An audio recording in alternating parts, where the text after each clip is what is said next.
call this meeting to order. And sorry for the confusion, but computer glitches in Zoom. It's like getting crazy here. Okay. Okay. She can sit there, that's fine. First of all, it's been reported by multiple media outlets and confirmed by Zoom there was a global outage of Zoom earlier today. If Zoom experiences the issue again during the meeting, we'll reschedule the remaining portions of the agenda for a future date. If for some reason we can't finish this, we'll repost and get it done. But hopefully we can get this done. Okay, and thank you everyone for your patience.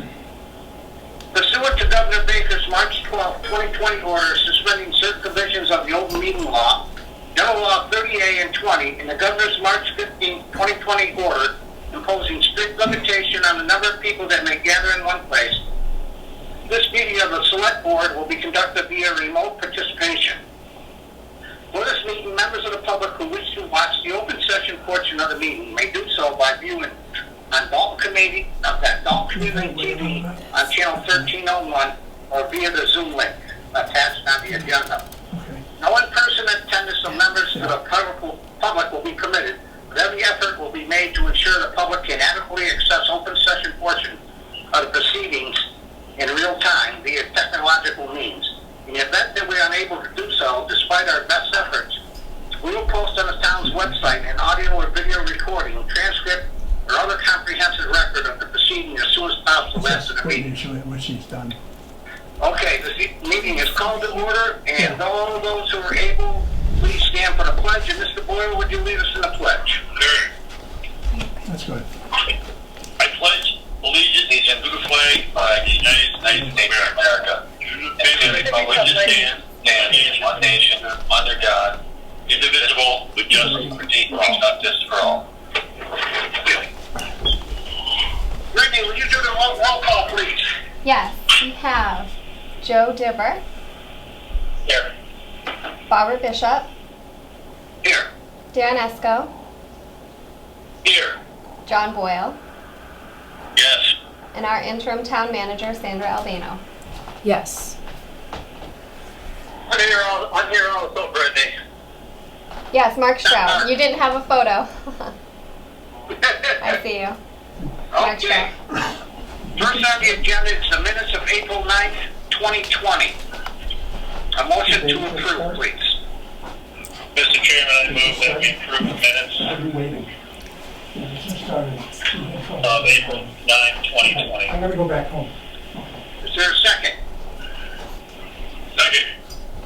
Okay. Is there any discussions or corrections? I just want to note, Mr. Chairman, I'll be abstaining from the vote. I wasn't present at the meeting. Okay, thank you. Okay?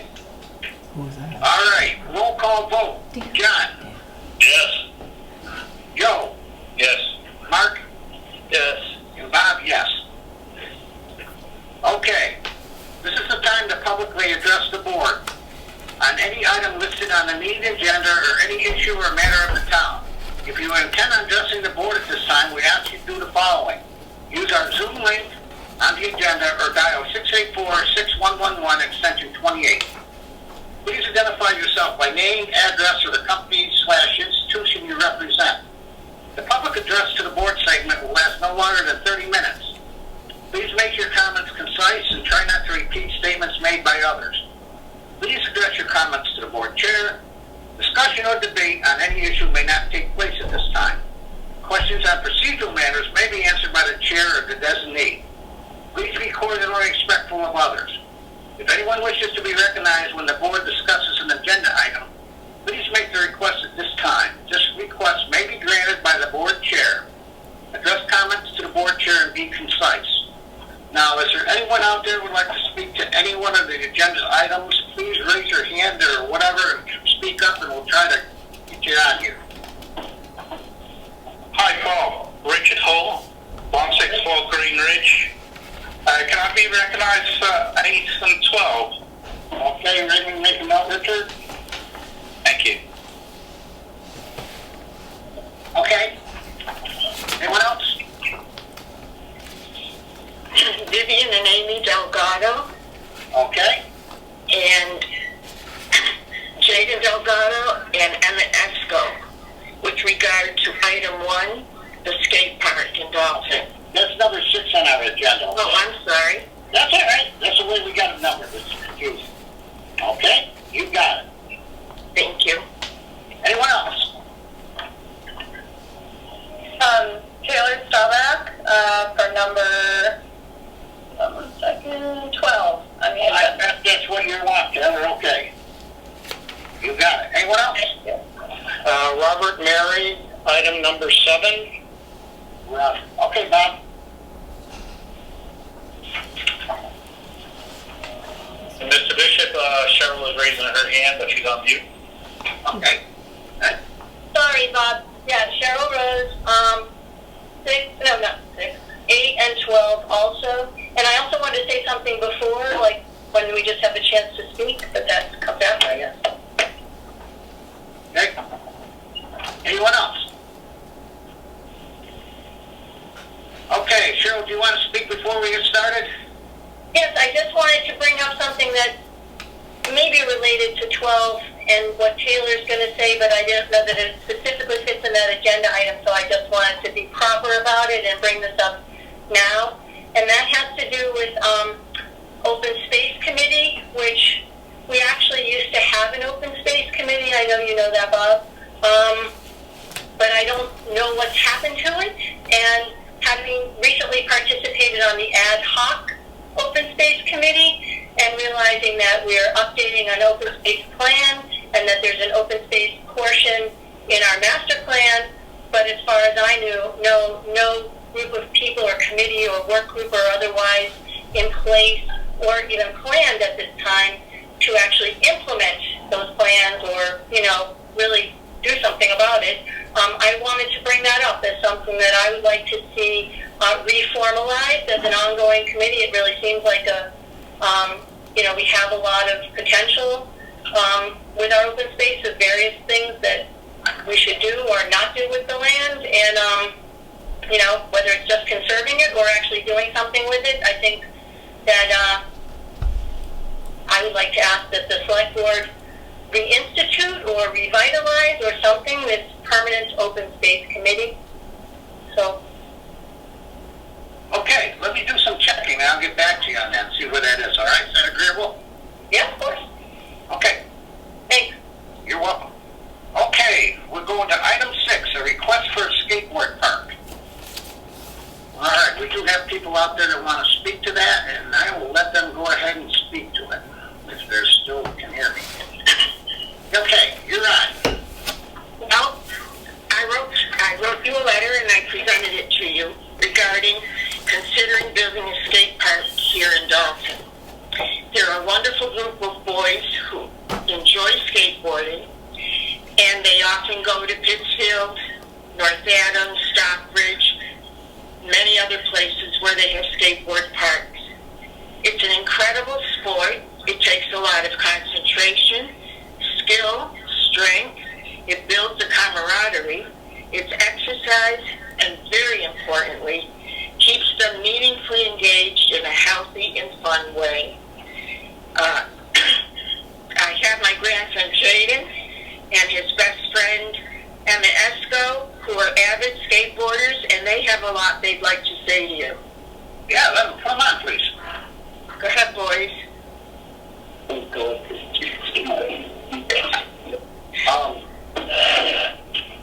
So it gets kids outside and keeps us active and stuff like that.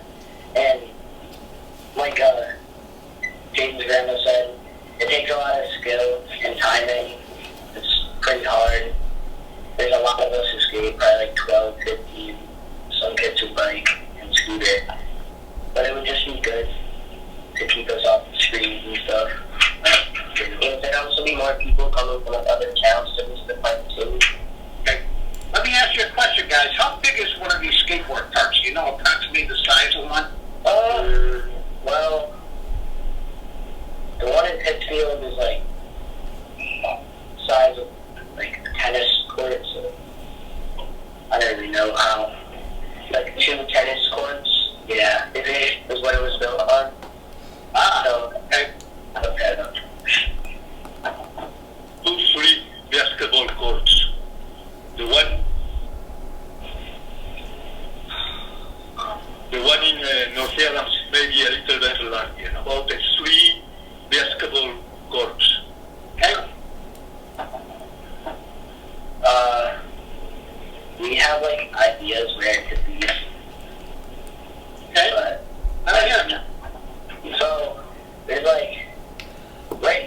they have like this like thing at the senior center, which is like a lot of land, but I don't know if that's being used for anything. Pine Grove, like next to the basketball courts, like across from, if you were going this way and down that little like hill kind of. The Legion, I don't know about that, but there's just a big area there. That Orchard Road, there's like a field there, but yeah, it's pretty. There could be other places, but I don't know. For those who might worry that a skateboard park might not be good for the neighborhood, it really builds a camaraderie. It keeps them meaningfully occupied. My husband and I take these boys skateboarding quite a bit. There's a respect and a camaraderie. It takes incredible amount of concentration and exercise. And skateboarding is going to be in the next Summer Olympics. That's how important it is. I know there are people who thought it was going to bring bad behavior. Quite the contrary. And so many towns around us have them. And that's what our boys are doing now, going out of town. They go to Pittsfield, they go to North Adams, they've been to Stockbridge and other towns. And Dalton's known for the way they prize youth and provide for them in a meaningful way. So I hope that we can really make this happen. And thank you for listening to us. Okay, any more to say? No. This is what we can do. We can look around town and try to identify spots and stuff like that for a temporary one for now. Because this, as I understand, these things take quite a bit of number one, money and work. They can't build it overnight. But if we can get you a spot where it's kind of like paved and you can bring your little ramps and stuff that you're bringing it up. Now, would that be good enough to start with, and then we can officially look for a permanent spot if we can find one? Yeah. That's a great start.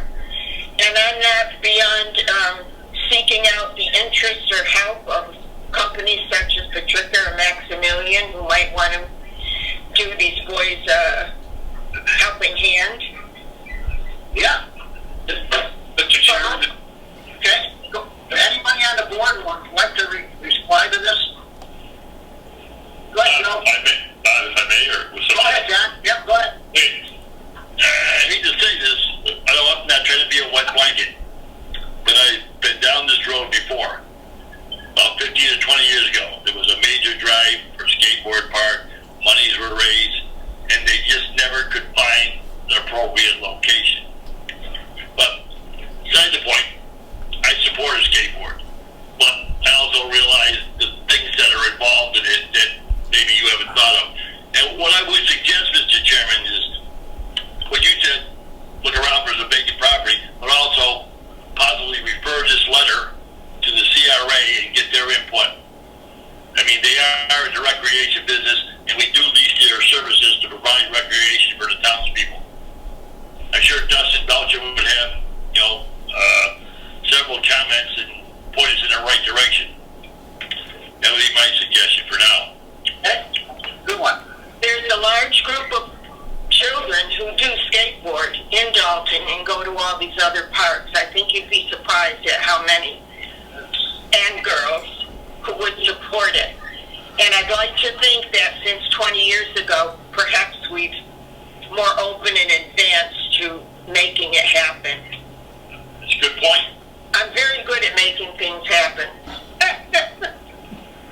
Okay. Bob, Yeah. I just want to say that a project such as this is a perfect example of the kind of thing that an open space committee might be looking at, helping come to fruition. I'm just saying, it's one of the types of programs, because obviously it would need to be in one of our open spaces if it's going to be, and rather than just kind of a project here and a project there, but just a group that looks at the space and what are we trying to do? What's the goal of what we're doing with our town? And like you're talking, these folks are talking about, the kids and the kinds of projects that we want to do. This fits in perfectly for a group group like that to take under its wing? That would be the long-range project, Cheryl. Well, I really would like to find a temporary solution for these kids so they can... You know, You really should talk to the CRM. Yeah, we'll do that. I'll get Dustin. the senior center has been very generous and supportive of letting these boys skate in their parking lot in their area, and there's never any trouble, and it's a wonderful solution. You have a lot of land there, but I understand it's supposed to be earmarked for something else. But if it is just going to sit there, that is a possibility. And boys, you did name some places, some ideas of where it could be. Right. Go ahead, Joe. Yeah, I just want to point out to the Selectboard that the skateboard park is actually in our master plan under the open space plan as objective 1.2. So there's already been a commitment somewhere around our master plan activities of a skateboard program. So I'm going to refer back to Cheryl's opening comment about the open space committee and begin to brush off our plan. I believe there was also a survey done recently regarding open space. And I believe skateboard park was on that survey as a choice. I'm not sure what the results of that survey are. But certainly there's been a lot of, I think discussion over the years around skateboard parks. This might just be re-energized in that discussion. But it is in our master plan, so we should refer back to that and see what the status is of that discussion. That's wonderful news. Okay. Hey, Mark. Yes. If I may, I just like to publicly voice my support for this project, and I would certainly volunteer my time in any capacity to help move it forward and to liaise with various organizations. Be happy to reach out to the TRA. Would you mind doing that? Call Dustin and see what we can do? Yeah, because we do have, we need a room at one of the parks or whatever, so. I'll forward the letter to him as well. Yeah, the basketball courts are down at the moment, so that's possibly be a... So we're very committed. Just reach out to us and I'll do whatever it takes.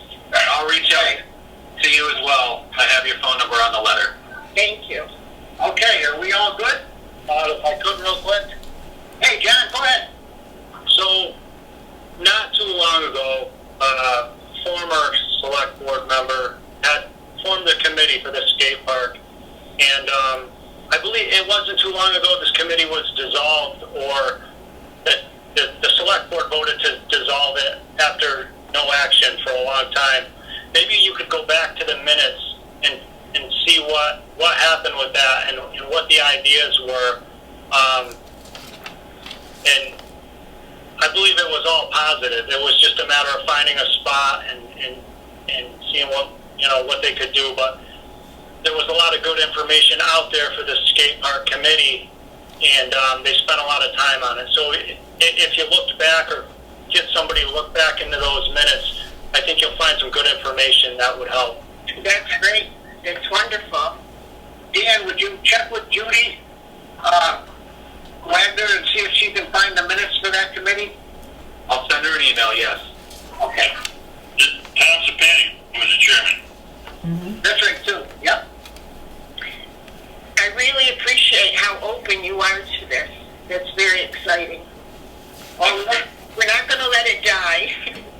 we want to take care of our youth. We understand it's a good thing. Yes. And nice presentation from you all. Thank you so much. Thank you. Okay, thank you.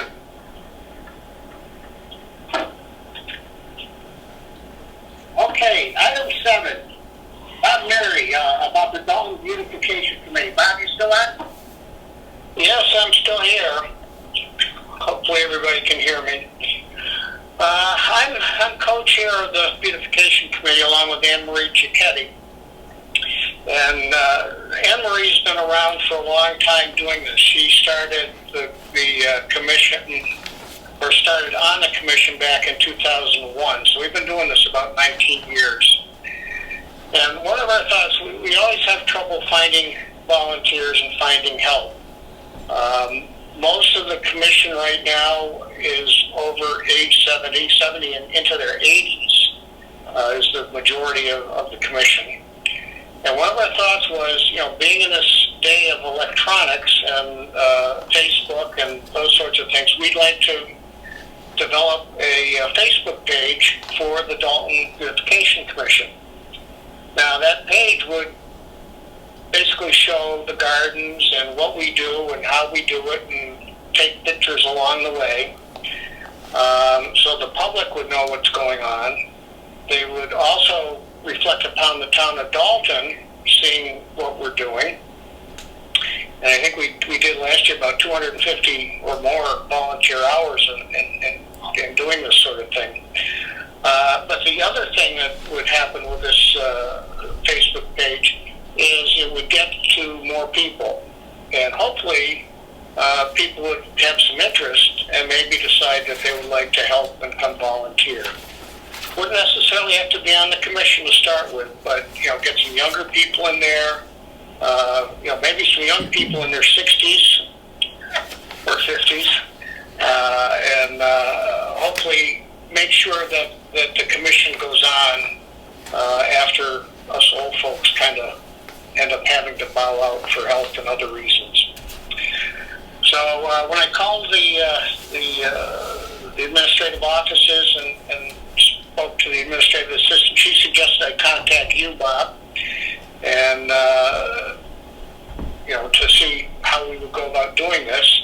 And you recommended me just coming on here and telling a little bit of my story. So I would like to get the committee's input on that. I don't think it's a problem, Bob. Anybody else from the board would like to reflect on this? Bob, Mark Stroud here. I think it's a great idea, and I think Dan Filio can speak also, because he's got the Dalton Emergency Management on Facebook. I have my own Facebook page. It's a huge resource, huge tool to be able to reach out there. I appreciate everything that you and the volunteers do. I think that's a great place to start. If anybody's familiar with Facebook, can help you out. If not, I'd be willing to help you out and get that page up and running for you. okay, very good. Actually, I've started roughing one out, so but I'm always open to input and advice, and maybe I can shoot that over to you and see what you think. That was another point I wanted to make there, but it escapes me right now. Sorry. That's okay. It's Joe. Just again, 100% support behind this. I think it's a great idea. Every time I turn around, there's another spot Dalton Beautification has done a wonderful job on, and it's just nice to see all that great work. And I think the more people know, the better, and they get more involvement as well. And I think it's a wonderful idea, and absolutely support it.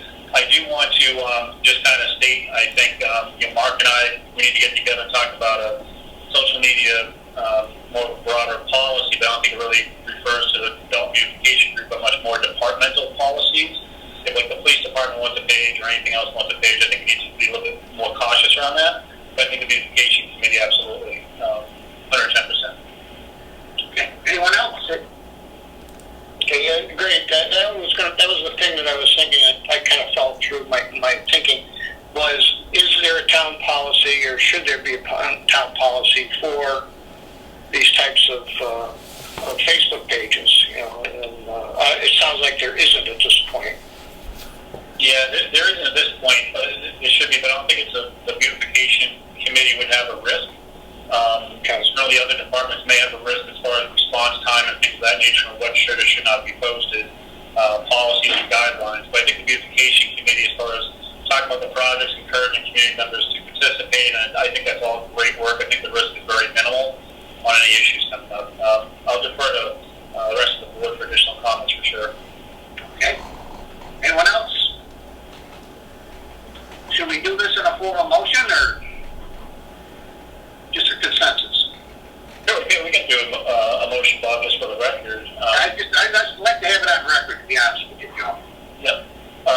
Let me see if I can phrase this correctly. Mr. Chairman, I move that we accept Mr. Murray's recommendation Facebook page for the Dalton Beautification Committee, and that the Selectboard continues to work on policies for other departments within Dalton. The Beautification Committee can move forward with its plans. Okay, is there a second? I'll second that.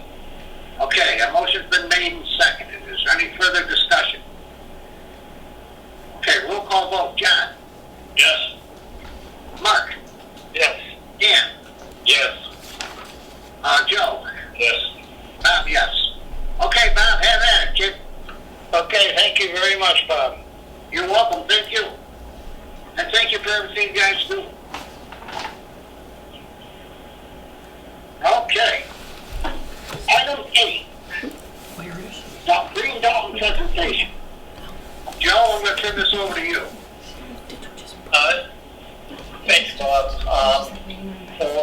committee members and the public that attend here, this presentation is regarding what's called a community aggregation for microgrids. I'm not going to go too much detail, but basically it's a different way of developing your own electrical grid within town. And what the discussion is tonight is an opportunity to work with a company called Local Power that has experience in California, Massachusetts, and a few other states.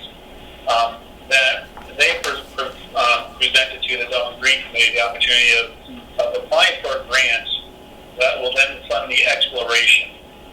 This does not have a financial commitment from the town of Dalton, but what you'll hear from Local Power is that the ability to partner with the town of Dalton to see what is feasible and what the opportunity may present down the road. So be co-applying for a grant opportunity. If that grant comes through, Local Power will do the work of the exploration. They may need access to some of our buildings, etc., but they'll definitely be guided by members of the Green Committee and certainly members of our town government, town offices during this exploration. So what's being asked tonight of the Selectboard Committee is to listen to the presentation, ask any questions that you have on top of your mind, and at the end I'll be making a motion to ask for support of this grant application. Now the other thing that motion will be is also pending discussions with our interim town manager, Sandra Albano, so she's aware of what the ask is and the details. And in our original Green Committee meeting where we had the presentation from Local Power, Becky Slick was in attendance for that meeting as well. So we'll also make sure that we tie that bill up as well, make sure we have Becky and Sandra's support. So the motion will be asking the Select Board to approve support pending those other discussions. Our intent here is to move rather quickly because there's a deadline on this opportunity, which I'm sure Paul will discuss in his presentation.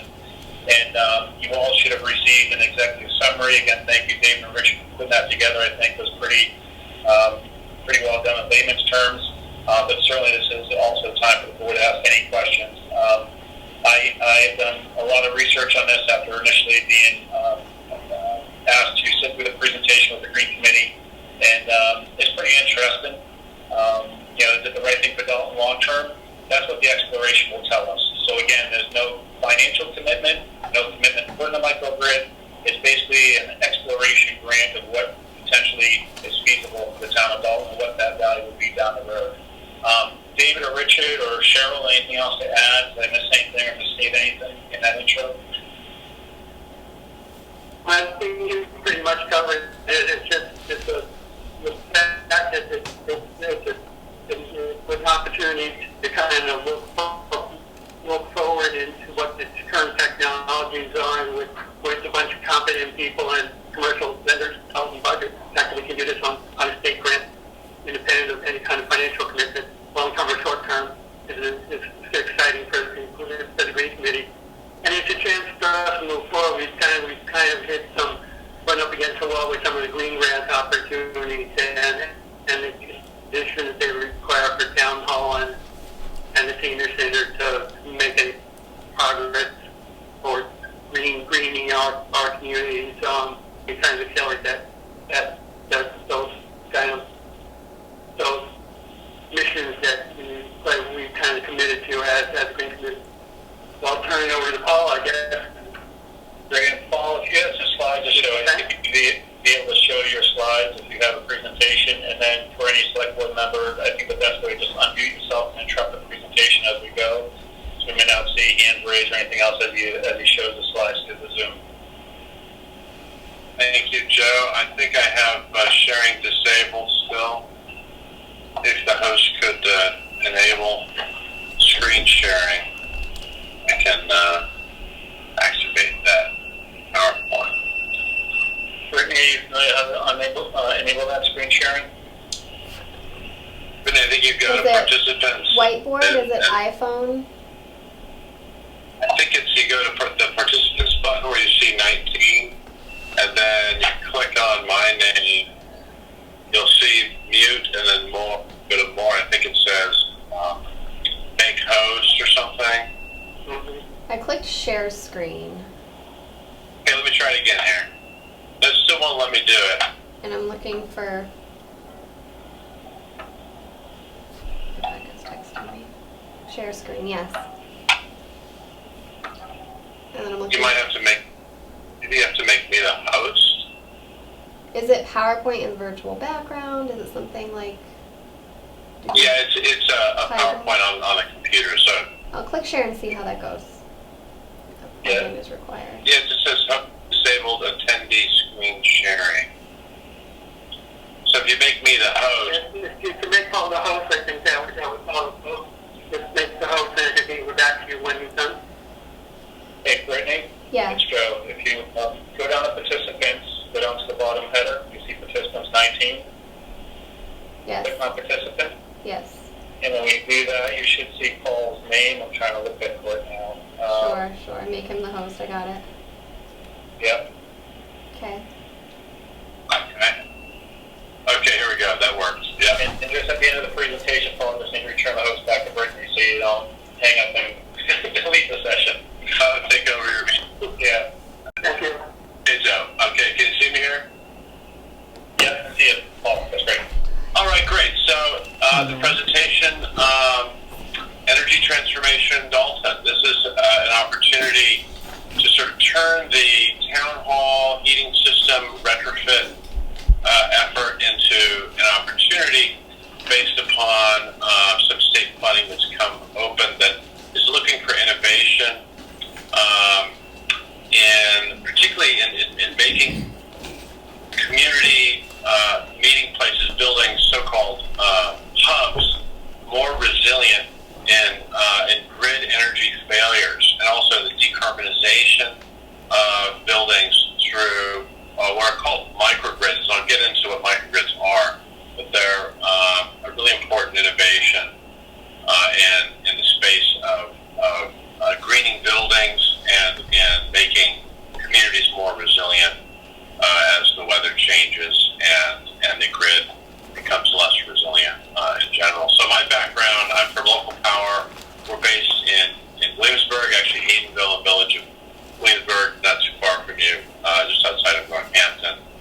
I've been working on community choice aggregation, as Joe mentioned, for 27 years, starting here in Massachusetts back in the early 90s, but also have recently been working for a number of Massachusetts communities that are concerned with decarbonization and sort of are taking on ambitious greenhouse gas reduction climate goals implementation, but also are looking at how to beef up their energy resilience in their downtown areas because they're seeing some risk to their communities through extensive heat spells, through flooding events, through grid failures related to the increasingly severe weather patterns. We worked on CCAs a lot in California as well as Massachusetts and New York for many years, and we've always been very focused on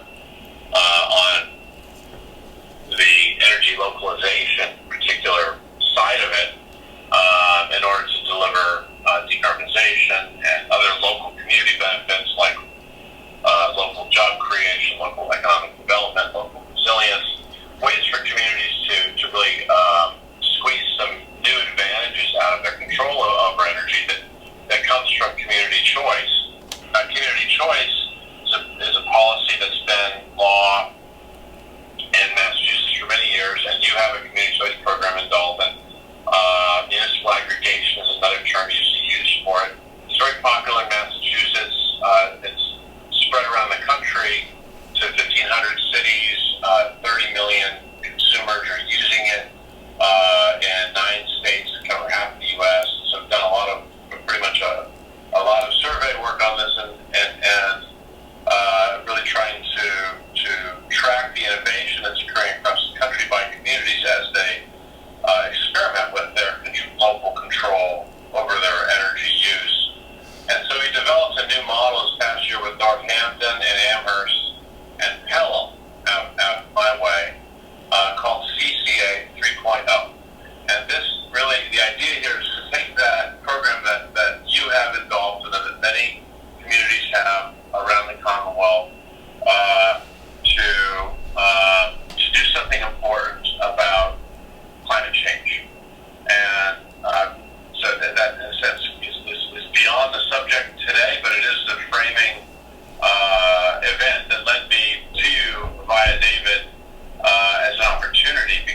instead of just buying power from the grid, which is basically just sort of a legal transaction with nothing really changes, why not actually use the town's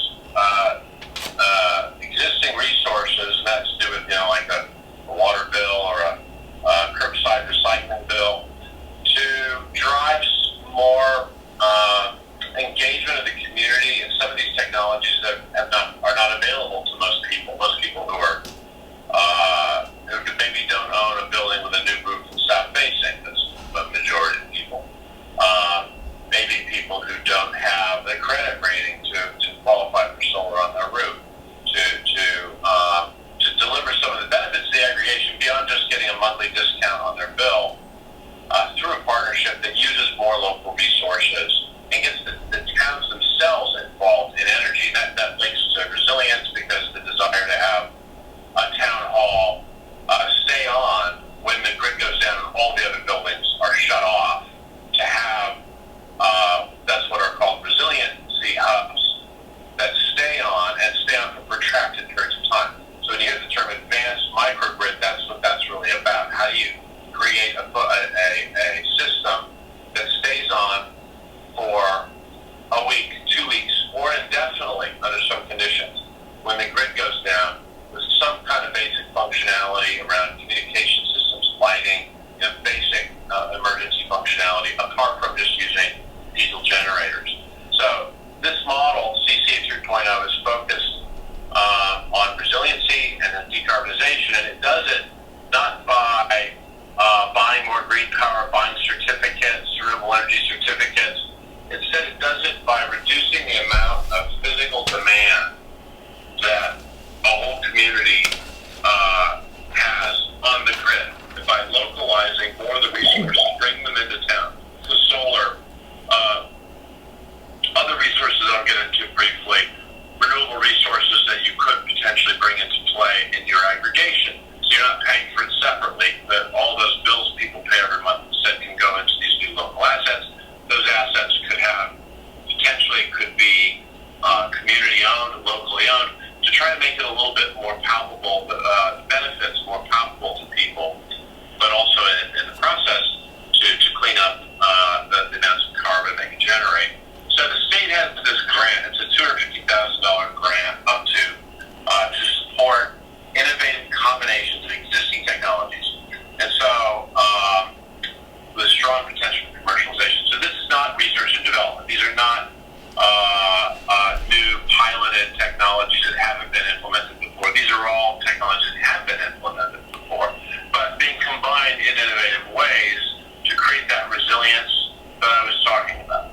And whereas most microgrids that are being built right now around the country are just generating power and exporting the power onto the grid, which has really limited benefits in many ways, this design would answer the Massachusetts Clean Energy Center goals, because it's a more advanced microgrid approach that therefore can deliver these resiliency benefits that you're looking for. Now, as a town, I know that the core interest here is in replacing the heating and air conditioning system on the town hall. That's really what drew me to you when David brought me in to look at the system and realizing that that system needs to be replaced. And that from our side, doing microgrid research and development, recognizing that heating system integration is a really important opportunity for these kinds of microgrids, because when you replace the heating systems, you can design those systems to function in some regards as a kind of battery for energy. And not in the sense that they hold energy and discharge it back to you, but they create an opportunity to use energy on site that would otherwise go back onto the grid. And so that's what drew us in. We saw also, having a look around town, learned about the town landfill and past efforts to develop solar on the landfill. Frustrated by the fact there's a lack of transmission access at the landfill, we saw that as another opportunity here, potentially to incorporate photovoltaics into a microgrid design. And so we're looking at public resilience, that's the town hall, public buildings, but also neighborhood level resiliency.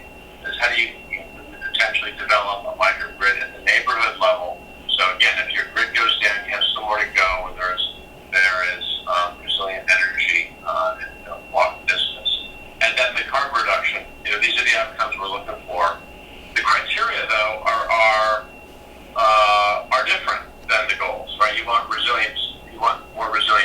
you want lower carbon, you want revenue neutrality for the town, not to have the town sucked into an investment arrangement that would expose it in some way, to expose taxpayers.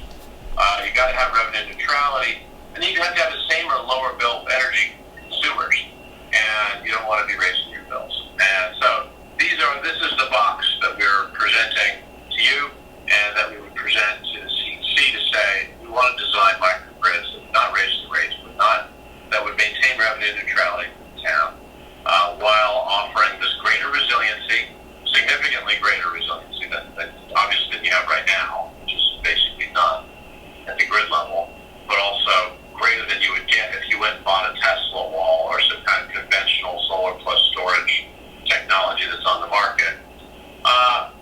And that would deliver significantly lower carbon from those assets. So, our approach with communities is to just look at the high level, what are the opportunities, what are the needs, what have you got in resources, and what do you have in needs that you need to serve. So the first and obvious is the town hall, the police, library, town hall as a whole, particularly the two buildings on the right there, need HVAC.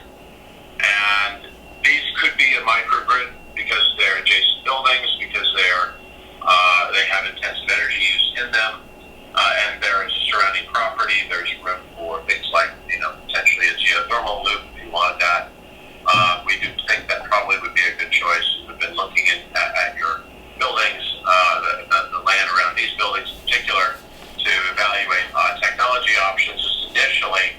But what you've got from this kind of approach is, versus today, if you put photovoltaics on your roof, the resilience is zero from that. It's going to shut off automatically in a grid event. That's true across the board. A microgrid would stay on.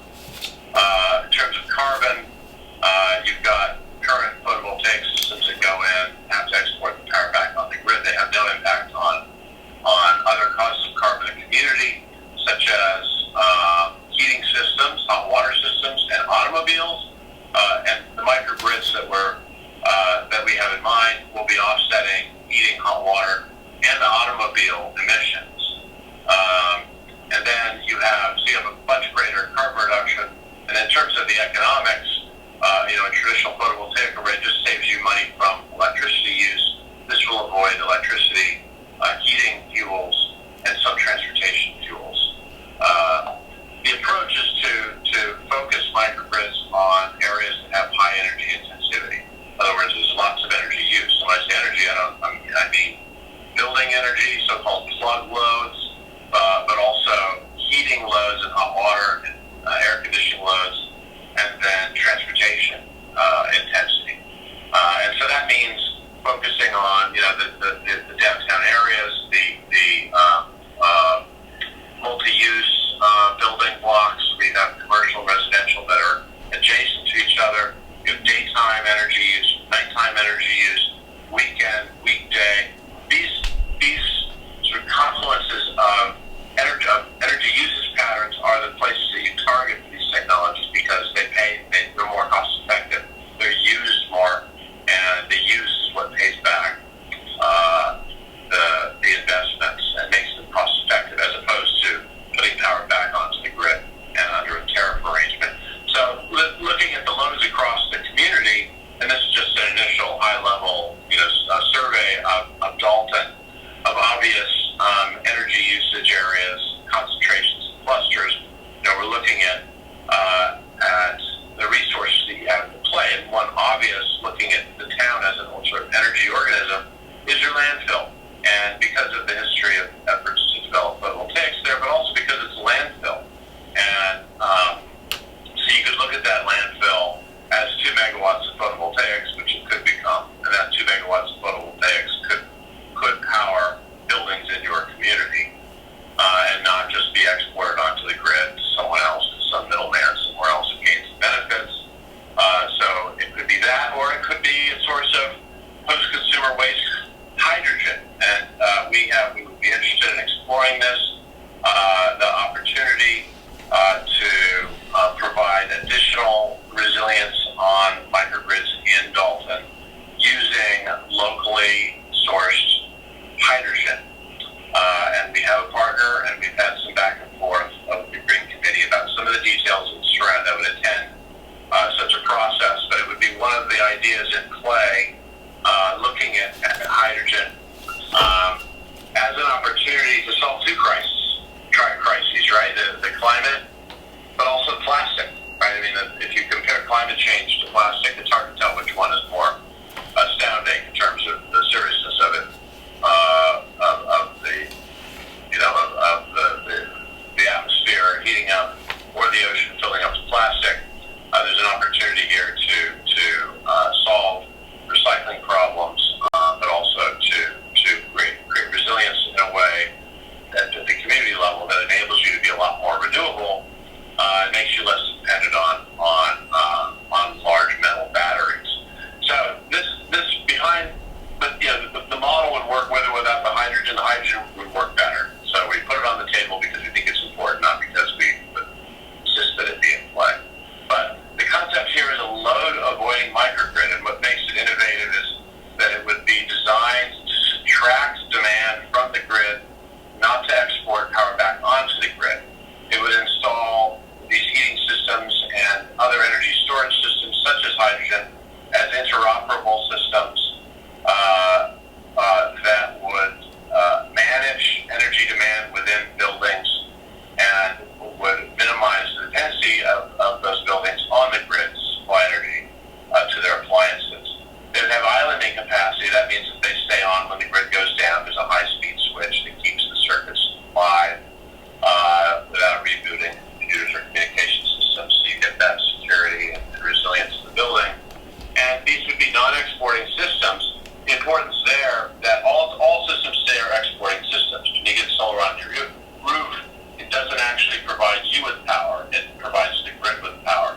And that fact limits solar to 5% of a utility's distribution system load around the country and around the world. It's basically the industry average. So one of the important innovations of the non-exporting interconnect is because you're using all the energy that you're generating inside the building, you're still using the grid when you need it, but you're not impacting the grid, meaning that the utility doesn't have any new additional costs from having to upgrade the grid.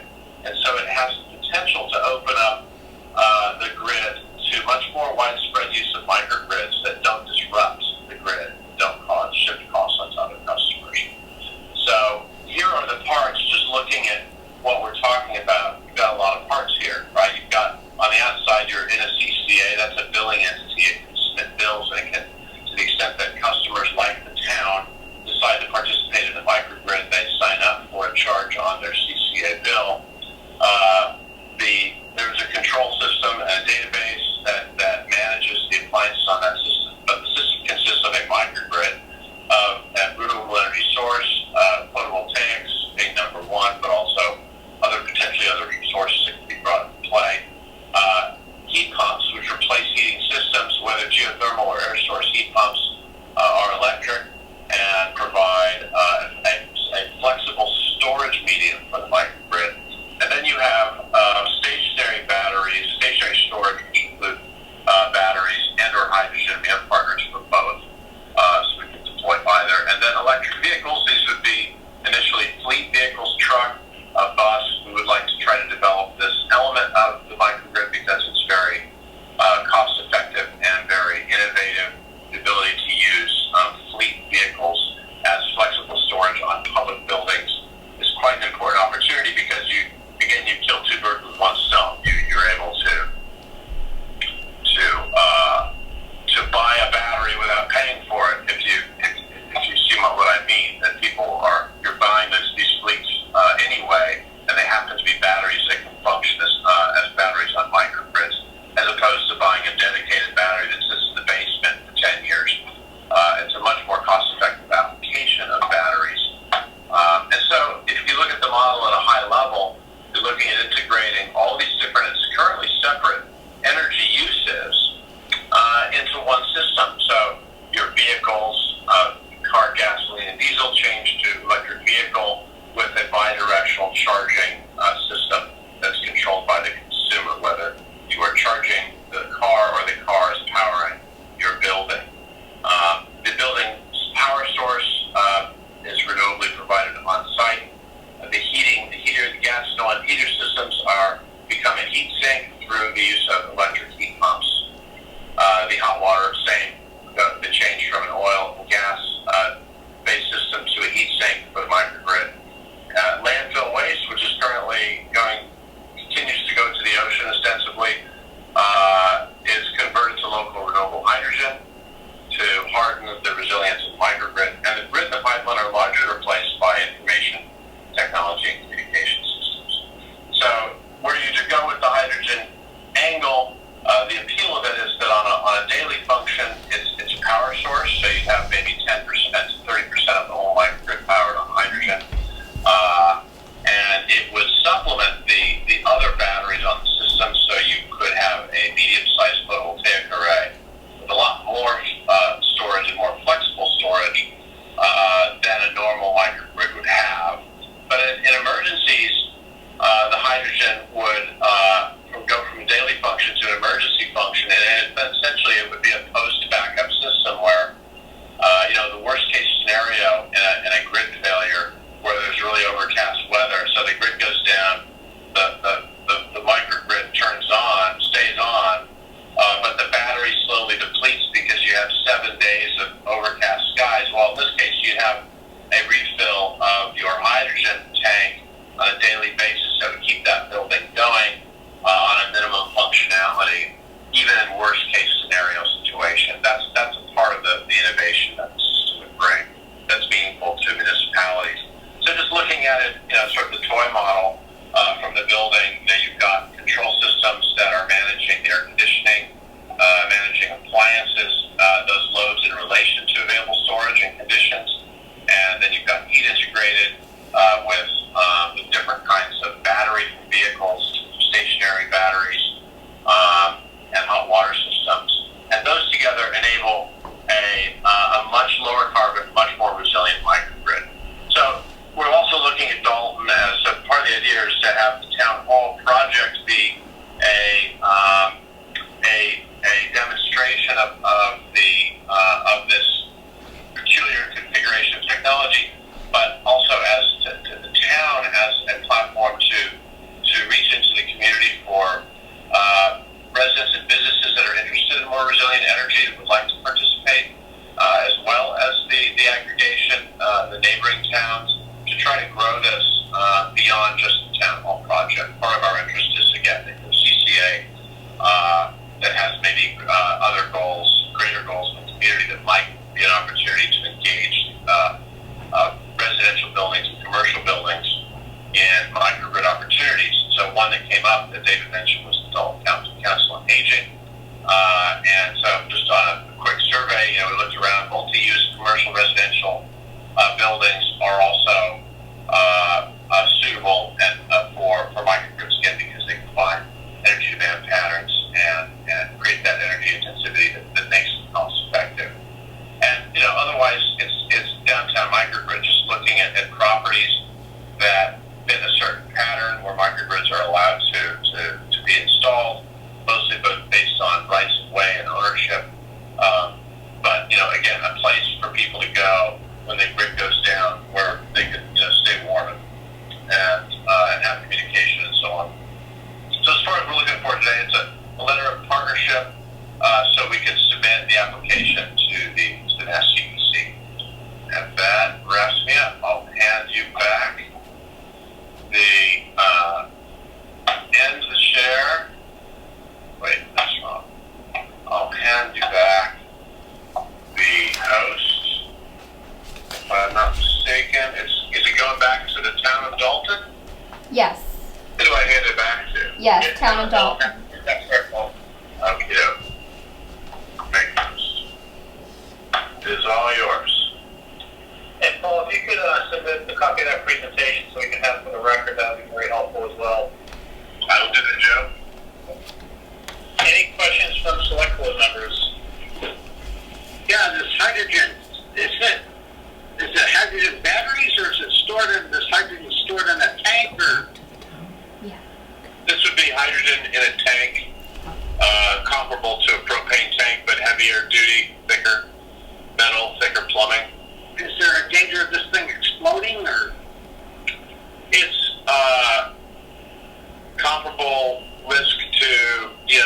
propane or CNG or any other, pressurized gas. But it's, I think we're past the days when that's an acute concern. It's just a matter of having the state-approved, type-approved hardware to handle. Are these double-walled tanks per se, or? I don't know what the latest is on the tanks. It not being specialty, I can get you answers on that if you'd like. I can ask. Yeah, I would like to know the construction of the tanks, if they have a fail-safe system on it, if something leaks or whatever. Yep. Okay. I'll get you an answer back to Joe. Does that work? Or That's fine. Yeah, absolutely. yeah. Well, that I think was a great idea. Thank you. Anyone else? Yeah, Bob. I got one question. Go ahead, Ken. Mr. Finn, would this microgrid, mini-grid supplement or replace the grid that we currently receive our energy from, i.e. Eversource?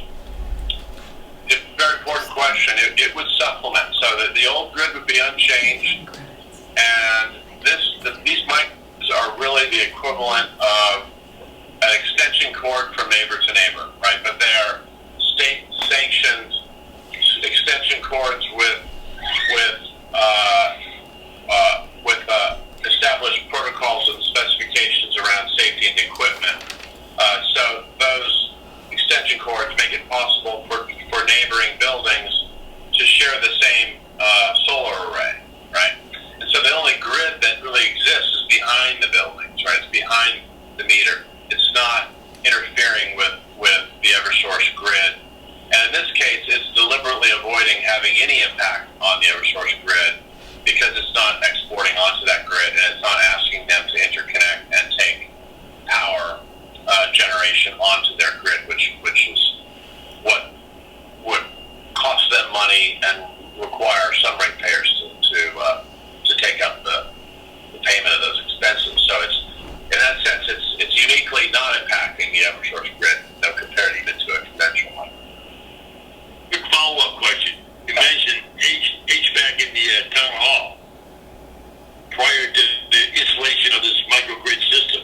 I mean, I would just, off the top of my head, say that would cost $500,000. So we would have to invest just a town hall $500,000 in order to reap the benefits of the micro system. We would be looking to not for a sale of equipment to the town,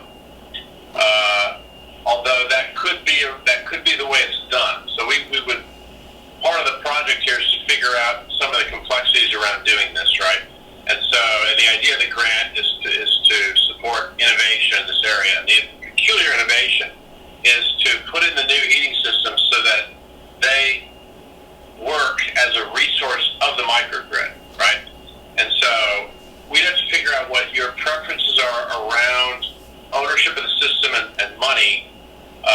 But we're assuming that the preferred approach here is essentially a power purchase agreement where the heating systems are embedded in that microgrid and are part of that expense. So that we're hoping that it could be arranged that way so it's essentially no upfront cost to the town. But we would have to put these pieces in place, and that's really what the grant is for, to do some of that due diligence and work out the questions with you based on your preference, so that we can't just a priori make that determination. There's some gaps there, and it's really just money to fill the gaps with. Well, in my opinion, it's worth a look, but I just see a lot of issues to be addressed. Thank you, sir. Thank you for your presentation. Mr. Chairman, I got a quick question, and probably Richard Hall will be able to answer this. We have an agreement with Hampton Power, or the Cow Power, where we're buying so many credits for, I don't remember if it was 20 years. Is this going to be affected by that when we're going to be producing some of our own power? We're still in this contract for 20 years. And I know Richard will know the details and the numbers. I can't remember them off the top of my head. Hi, this is Richard. So Mark, part of this study would be to look at things of that nature, to see how we're connected with our old agreements and to look at the possibility of new agreements. The way that it's explained to me is that we would look at the town's energy bills, and instead of paying for oil and gas and electricity, we would instead be using that money to pay for this microgrid, so it'd be revenue neutral. The exact details of the cow power agreement would have to be looked at, yes. But I think this is a good idea to go out and explore the fact that the town hall, those boiler systems aren't going to last forever, so if this helps us to explore that, I think it's a great idea. Okay. Thank you. Okay, so Richard, as I understand this, you guys, when you get this grant, it's not going to cost the town anything to explore this, correct? That's correct. Okay. That's correct, Bob. Okay, then I definitely think it's worth looking into. So with that, there's no other questions, but I just want to pause. I see Dan. Dan, do you have any questions before we move on? Dan Esco, or Dan Filio from emergency management perspective as well. Nope, I don't have any further questions. Again, it being a no-cost exploration, I can't see the harm in pursuing the exploration and then giving the authorization to the Selectboard to pursue. Dan Filio on the thoughts from emergency management? Dan, you're on mute. And John, will come right to you after Dan. Okay.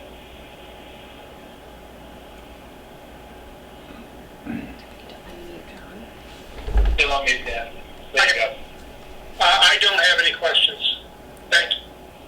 John Ruffley, I saw your hand up there. Yeah, I have a bad connection, but I just wanted to just throw a comment out on the planners. Been in talks with somebody that a company that we had an RFP back a couple years ago, kind of fell through because of the interconnection and kind of right. I just want the board to make sure everybody's on the same page before agreeing to something that could affect those talks. I don't know, and I don't know. I mean, maybe you are. I just wanted to throw that out there that I know the town is in talks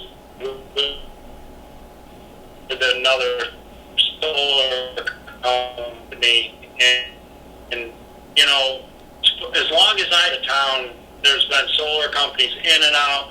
The deals fell through so many times. I'd hate to see another deal. I guess that's all I have. Thanks, John. Yeah, you break up there a bit, John. I think we all got it. Any other comments? I do. I just wanted to make sure you guys might already be aware of this, but I had asked Paul this question that this exploration will likely take even a couple of years before he's really going to come back with a proposal of what is possible, just to put it in, sort of a time frame for you. And is that still true, Paul? I mean, I don't want to be saying things if that's not what you mean, but I thought I asked that, so.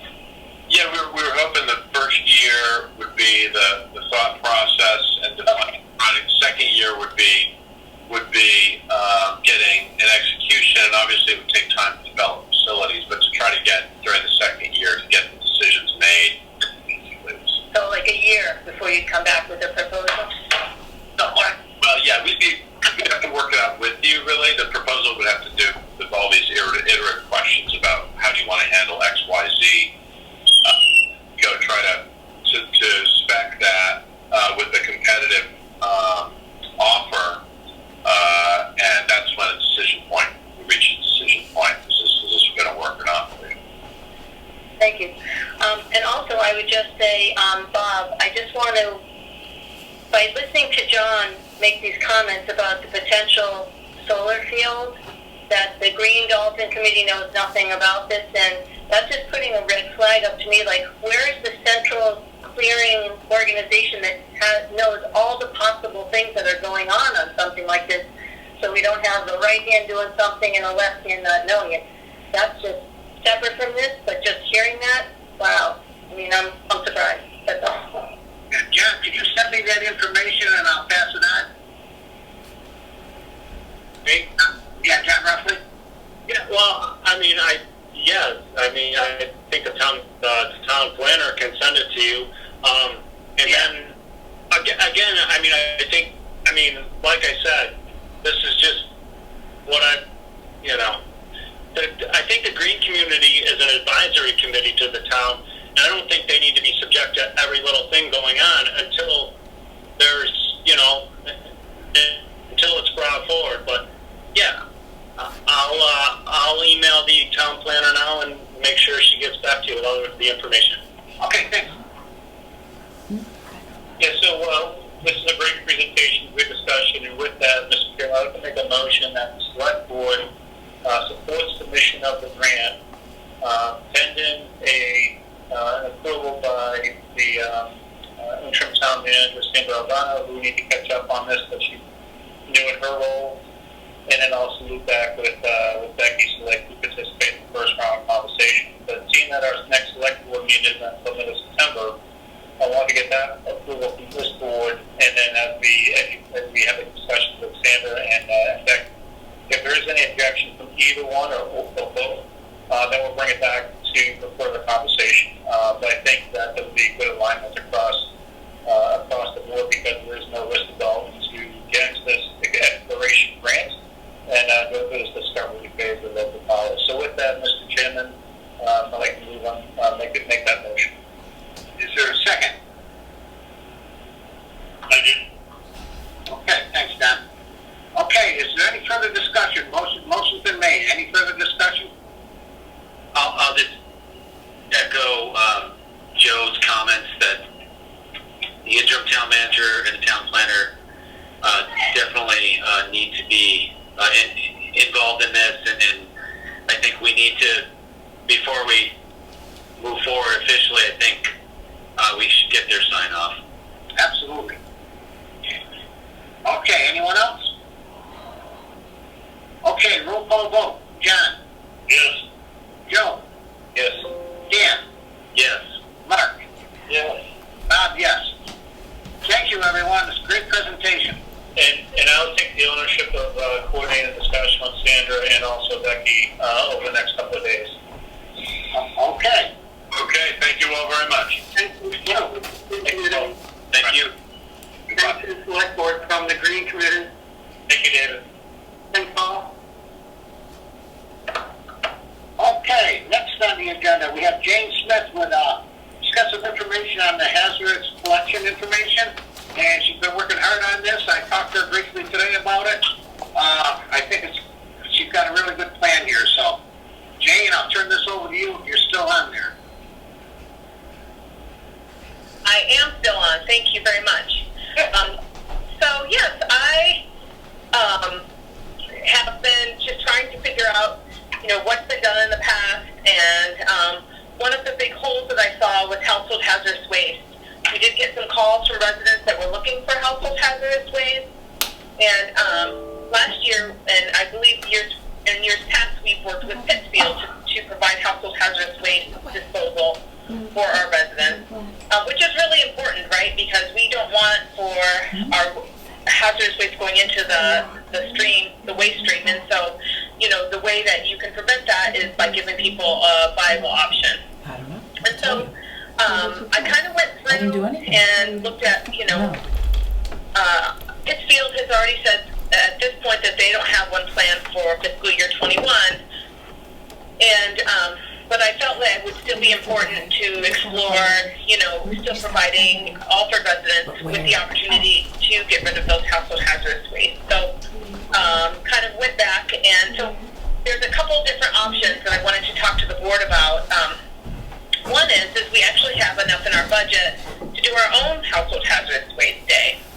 I ran the numbers, and based on what we had,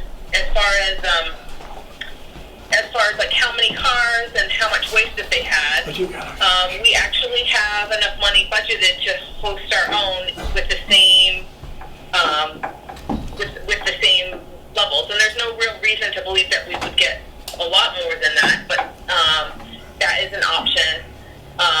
It's with Clean Harbors Household Hazardous Waste. I asked for a quote from them. I did send it to Bob. And you know, it would cost us about $4,500. Possibly not any less. That's the minimum. But you know, and then if we get a really good turnout, you know, we have room in the budget to cover additional cars. So that's one thing. The positive of that is that it, you know, it's something that we can be advertised and let the residents know about. It allows a concentrated effort to get rid of that household hazardous waste. So, you know, toxic chemicals, you know, oil paint and whatnot. And then, you know, Clean Harbors really does most of the setup. They bring the people in. So really where our role is, it has to do with registration. So that is actually the negative of that approach would be that we don't really have a lot of capacity right now to schedule people and pull this off. So I think that there's probably some ways that we could work around that, including possibly, oh, just a second, my dog. You know, hey. Sorry, I might have a rescue and he's a little temperamental. Okay. This meeting is being recorded. Okay, so so I think that we could probably figure out a way of either asking or finding an online portal to register, or maybe look at, I don't know if Dalton has a senior work-off program, or I think we probably could work around it, but that's going to be the biggest negative for doing it ourselves versus working with Pittsfield.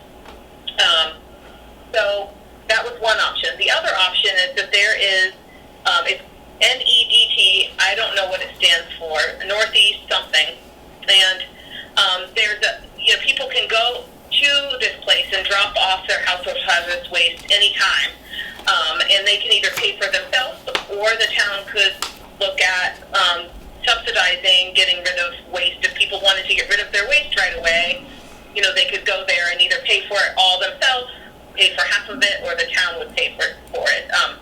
So those are kind of the two options that I have, and I just wanted to weigh in with the select board. I mean, do you think that you'd like to have a household hazardous waste day this year and just see if we can swing it by ourselves versus using Pittsfield? And if so, you know, would that be in the spring? Would that be in the fall? You know, so I'm just throwing that out to you guys for fiscal year 21. My preference, Jane, would be doing it in the spring, because we get in the fall, you're going to have your hands full with these schools trying to open up and stuff, and everything going on with COVID. Hopefully by the spring, a lot of this stuff will be settling down, we hope.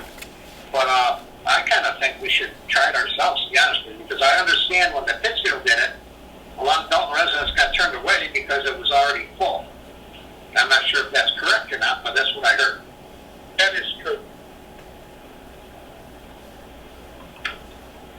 So with the select board, you know, I've already reached out to Pittsfield. They confirmed that they weren't having one. So, you know, would it be interesting to just try to do it on our own first, or just this year, and not try to loop back in Pittsfield to see if they want to participate in our household hazardous waste day?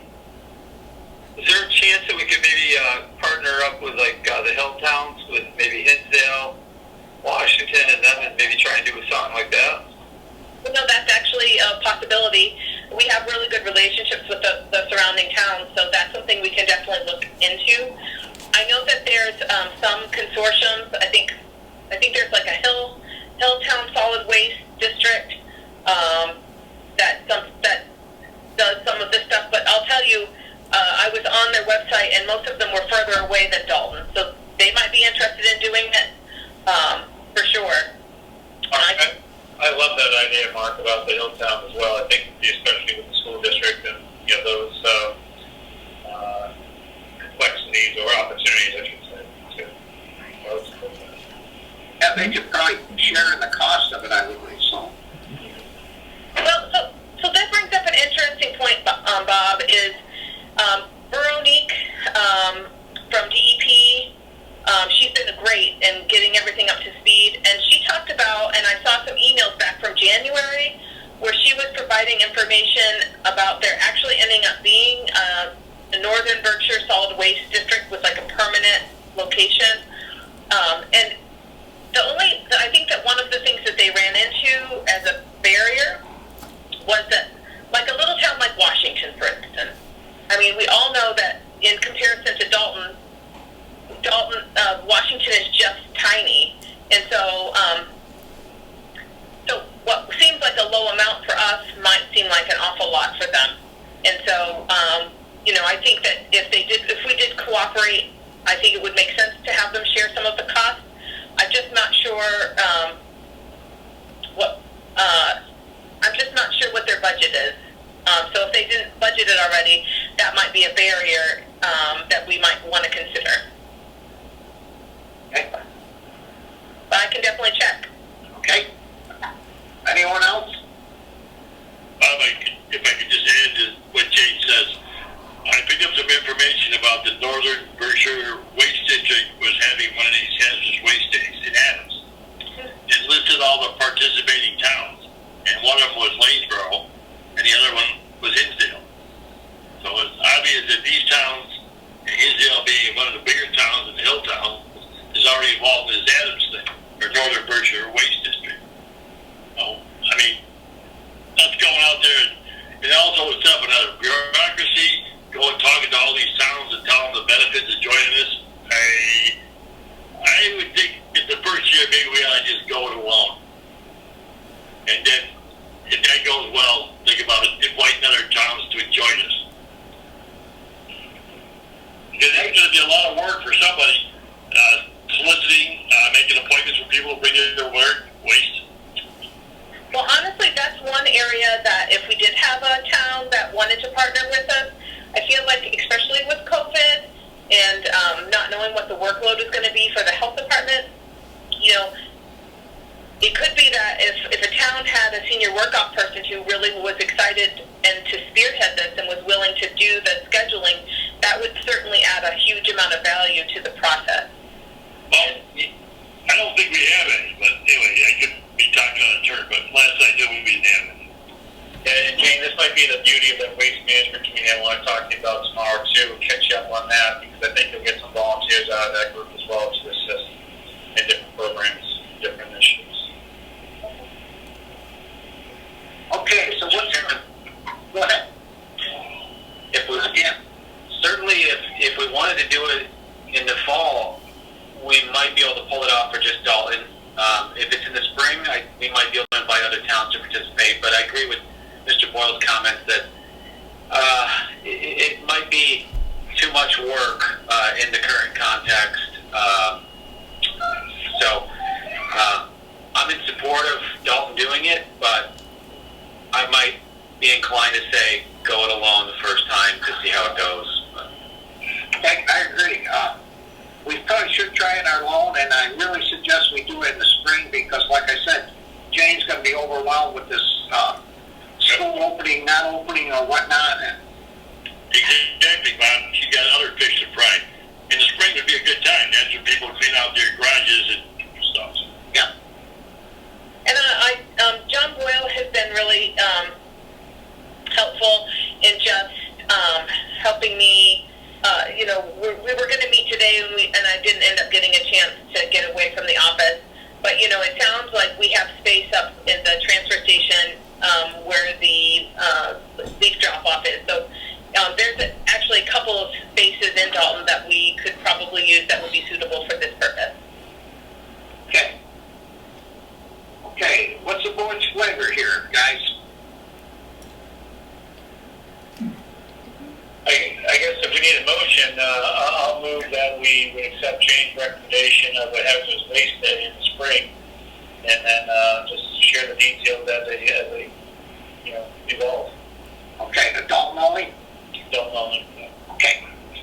Is there a second? Second. Okay, a motion's been made and seconded. Is there any further discussion? Okay, roll call. Go ahead, Jane. I just wanted to correct myself. It was John Ruffley. I'm sorry, I don't you, but it was John roughly that I spoke to. We understood. About, so Yeah. thank you both. Okay. Thanks, yeah, nice recovery. Yeah. Okay, Joe. Yes. Yep. Mr. Boyle. Yes. Mr. Snow. Yes. Mr. Esco. Yes. And Bob, yes. And thank you, Jane, for doing this. I think it's great. I honestly feel better doing it along the first time and see what we can do. So, Mr. Board, Chair, yes. I do have a couple quick updates on the COVID. I know it wasn't on the agenda tonight. Yeah, we always want to hear that, trust me. Okay, so there's been some changes just since our last meeting.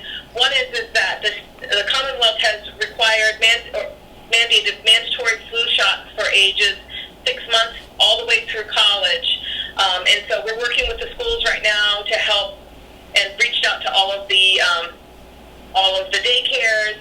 We reached out to all the schools today, and we're working on getting a communication grid between all of the school nurses, the public health nurses, and the child care providers within our district, so that we can hopefully make things that, make sure we get information out correctly to parents, but then also if and when we do have cases in the schools, that we'll be able to have a good framework for how we're going to move forward, and with Division of Labor, so we're not duplicating services and causing any confusion. That you probably know that the school committee did reconvene last week and voted to go to the hybrid model. After 2 weeks, they're going to start the school year for 2 weeks fully remote, and then go into a hybrid model. And I'm not sure we know entirely what that exactly is going to look like, but the school superintendent has been on the phone with myself, and of course we have Dr. Dan Doyle, who's been a huge resource for not just Central Berkshire, but obviously Dalton as well. I did want to report to you that that there was a travel order that took effect at the beginning of the month, and we actually just got word of a person who was coming back into the area from Dalton that got their test thinking that they were going to go back to normal and did test positive. So to me, that means that that's working. The travel order is working, and that way, and so I was happy to hear that. There's been also some changes to sports programming. They buckled down on that a little bit, and so we reached out to the CRA as well as the school district. They were very already aware of the changes and had already implemented revisions, so that were required for them to continue to play some of those middle and high risk sports. And so I've just been really happy with that partnership with the CRA and the school district. They're really trying to comply, and I dare say that more so than some of the other communities, because we have kind of this established network. So I just wanted to sing their praises. They've been doing a great job. The last thing that I wanted to tell you, this is not COVID related, but we are seeing some cases of triple E, which is equine encephalitis. Sorry, I should know this. I don't. But triple E, and so in the eastern part of the state, they have started doing wide broadcast spraying from airplanes, and it really has taken the local control away from the towns. We can't opt out. I know that Dr. Henry Rose had spoken to the Board of Health at some point about that this was coming. It did pass through the state, so if there is an outbreak in the eastern part of the state, or the western part of the state, I just wanted to let you know that is something that I don't think we even have control of anymore, but I certainly will keep the Board of Selectmen abreast if that is proposed, and we'll have to just try to mitigate the damage, and just get out the word for people to go indoors and whatnot. On the subject of mosquito control, the Berkshire Mosquito Control District, in an ongoing effort to just gather information, pre-COVID, I know that the The select board had looked at it, the Board of Health had looked at it, but they have been invited to come to the next board meeting on September 7th. And I just wanted to let the board know that they'll be speaking to the Board of Health. So if you have any questions that you would like answered from the Berkshire Mosquito Control District, you are always welcome to attend, or you can send written questions and we'll make sure we get the answers for you. So that's kind of the update from the Board of Health. Thank you, Jane. Anyone else got a comment for Jane?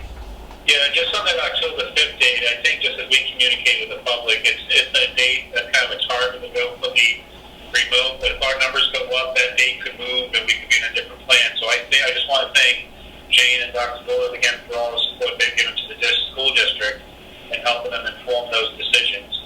When you really look at the numbers, their numbers are very, very low, but I think, even I was proposing going more remote, coming out of the gate because the numbers are so low, but looking at all the information and all the approaches, that conservative approach makes a lot of sense. But if those numbers creep up, then that whole plan could shift. So, but again, just thank you to Jane and Dr. Will for their leadership on that. You're very welcome. Thanks a lot, Jane. Anyone else? Thank you. Okay, number 10, we have waste management and recycle. Yeah, that's mine, Mr. Chairman. I'm going to, apologies to my colleagues on the Green Committee, but I need to move that. I unfortunately did not inform Sandra as her role of interim town manager yet this program. I want to make sure she's well aware of it, because these appointments should come through the town manager as well, and also close the loop with Jane. So I got some more homework to do on that, but we'll be ready to do that. I do have the names to recommend for appointment, but again, I missed a couple of steps, and so I'll loop back and close it. But again, apologies to my colleagues on the Green Committee, because I know we're waiting to move that forward. And Jane, I think you'll love the program as we go with it. So you good for September 14th on that? Yeah, that should be fine, Bob. Okay. Go. If I may ask you a question, what about your colleagues on the select board? Do we have any input about the member of the select board that serve on this committee? Yeah, no, absolutely, Bob. Absolutely, John. That's one of the other things. Yeah, for sure. Thank you. Yep. Okay. Item 11. I'll tell you what, this is great news for a change. Dan Ferrio's been working his butt off for this town, and he's got some good news and good hope for us here. I'll turn it over to him. Dan, you're on. Dan, you're muted.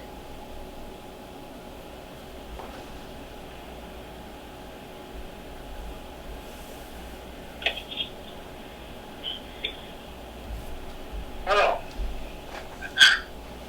I apologize. Can you hear me? Yes. Okay, I'll talk without you having to see me. I'll spare you that. No, that's fine. I'll get it back on somehow. I don't know what happened. Anyways, on the 17th of August, we were contacted by Steve Severa and Eric Bernenden and Mark Horn of EOHED, the Executive Office of Housing and Economic Development. There is a program under Mass DOT. It's called MassWorks STRAP grant. The STRAP applies, it is the Small Town Road Assistance Program STRAP. What it is they talked with this EOHED about having the town of Dalton apply for a grant for our Dalton Division Road project. So they set up a meeting that was held on the 19th in the morning. It took about 20 minutes. I sent notices out to Sandy and Bob, John Ruffley, and other people about it. We talked during the meeting, and the EOHED said that Dalton Division Road may be something that could be considered for this program. So what they did is Steve Severa stated that the Fuss and O'Neill would assist us in writing the grant. And to that end, he has sent a contract to the town. I gave a copy today to the town manager for their services to work with the town. I had gone to the town hall, spoke to Bob, John Ruffley was there, and we called Steve and we talked to him about what we would do. Basically what this is we put it for a grant to get the town up to $800,000 to do the work on Dalton Division Road. It's the engineering team. Yes, it is. There's no guarantee, but I think it's worth the while. The only problem we have is the grant has to be in by noon on Friday. So to that end, John Ruffy and I have been working on what we can do to, on our end, to put an application in. Steve Severa's been helping, giving us letters of support, some information from Mass DOT that we need for it. And I've also asked Sandy and Bob for one or both to issue a letter of support from the town on this. We've also asked the Chief of Police and the Chief of the Fire Department to offer letters just that they support Dalton's participation in the STRAP program. As I said, we don't know what will happen, but I think it's worth a shot. If we can get this money, it would save a lot of money for the town. The town has allocated, I believe, borrowing up to $800,000 to do the work, and that may save the town some money down the road. So that's the first project. Does anybody have any questions on that project? Can I say something? Yes, please. The project, right as it stands right now, is still 4 years away. It's slated to be, huh? I just said correct. Okay. It's slated to cost $12 million. 10% of the engineering would probably be $1.2 million. Just so we're in the right ballpark here. And second, if you get this grant, which would be great, absolutely support it, there's no guarantee that you could contract with Fuss and O'Neill to do the engineering. Would have to go out to a request for proposal or bid. It would have to go out to an RFP. Fuss and O'Neill would be allowed to apply, I believe. Yep. But they would not automatically get the grant. Steve got involved in it because he's gone to the TAC meetings that I've attended. And we've discussed this project a number of times about problems that have been coming up with what's happening. And I believe that what also happened is that he recognizes that a lot of small towns are running into these projects and having problems with them.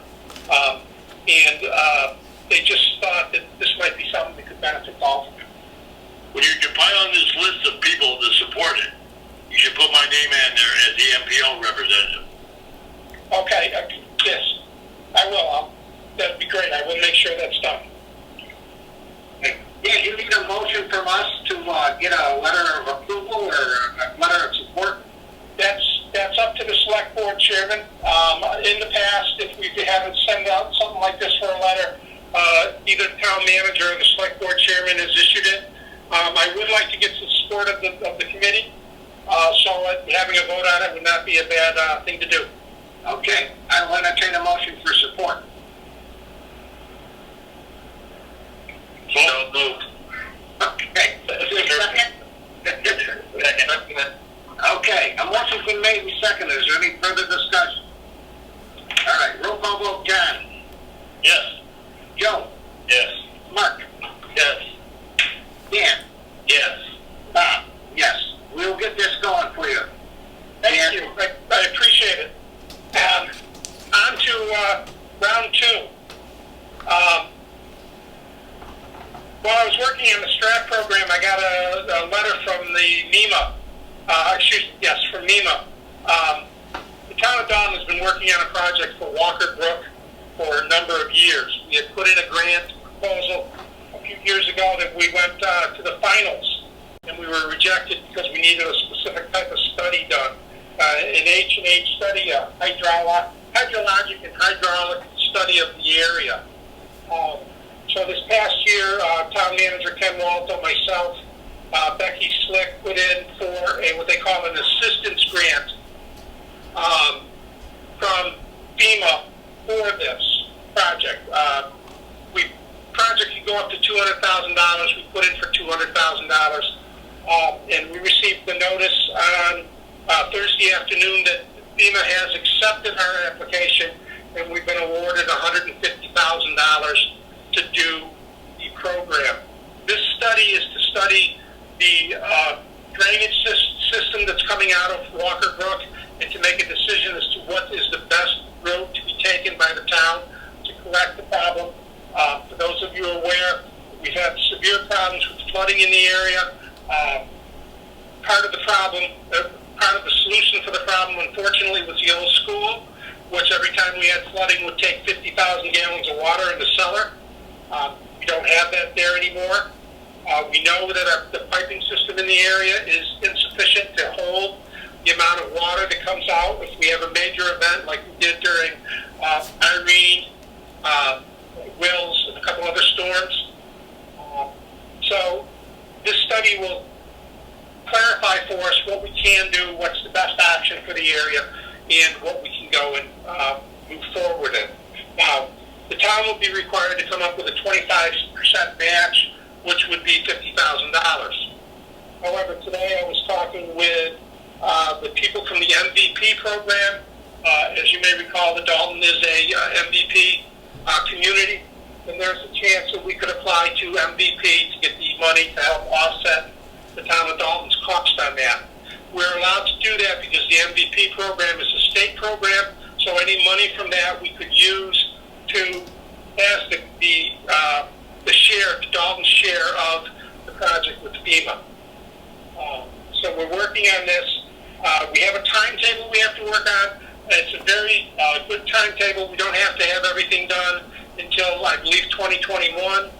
But we do have to get together and talk about this and get things moving so that the state can issue us a contract so that we can move forward.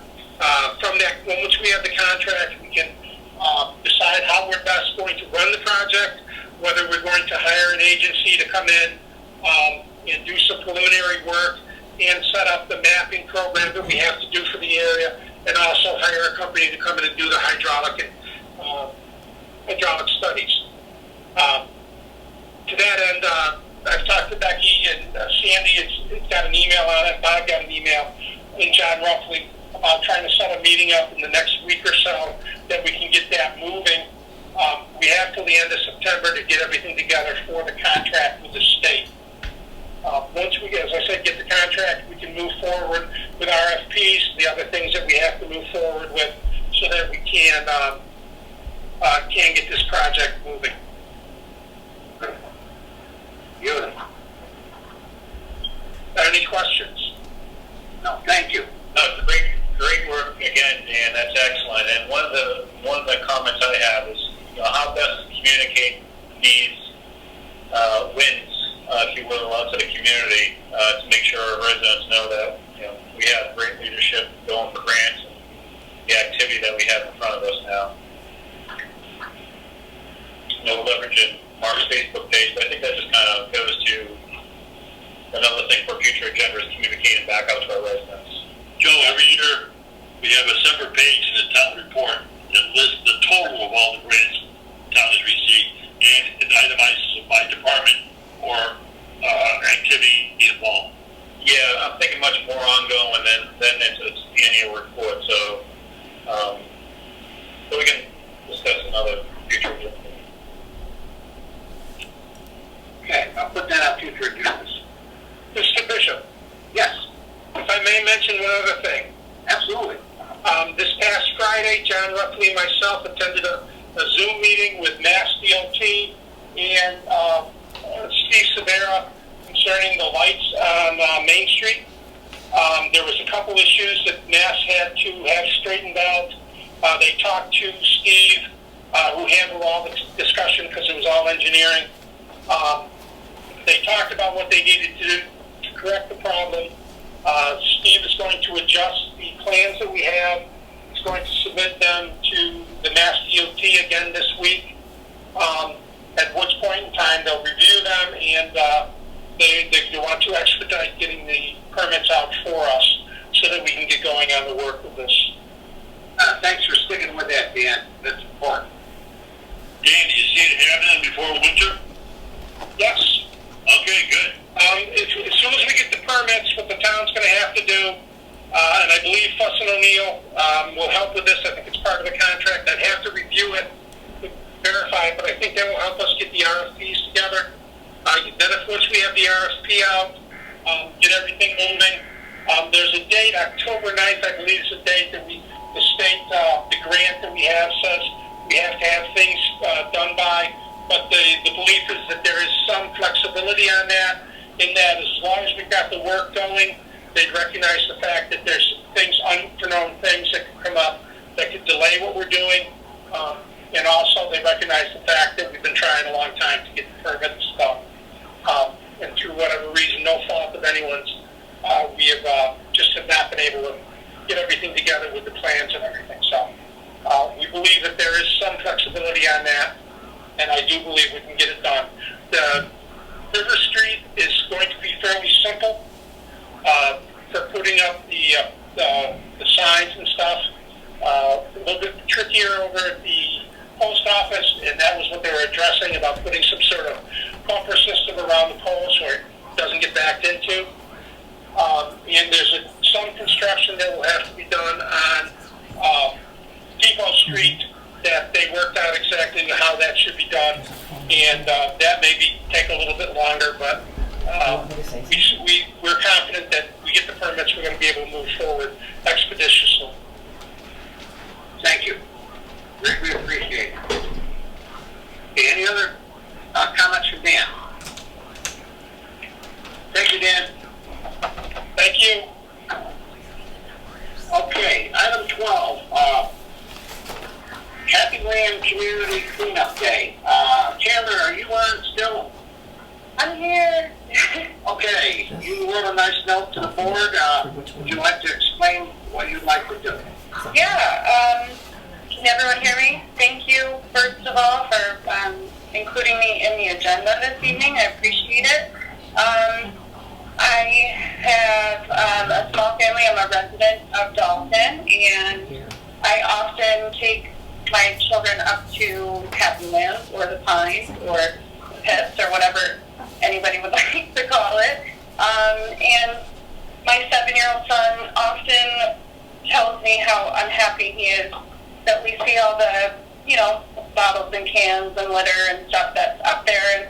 And I had told him on my soapbox, well, he needs to be the change that he'd like to see, and I am now being the catalyst behind that change, at least temporarily. So I just would like to do kind of like an impromptu cleanup of the area. I know kind of a throw together in the fall. I'd like to do a bigger one in the spring if possible, but right now kind of do September 12th. It's a Saturday, and just see if I can get some volunteers to maybe get back there and get some garbage bags and clean up a little bit. I did talk to Brian at the transfer station, and he said that they're willing to accept any garbage that we have.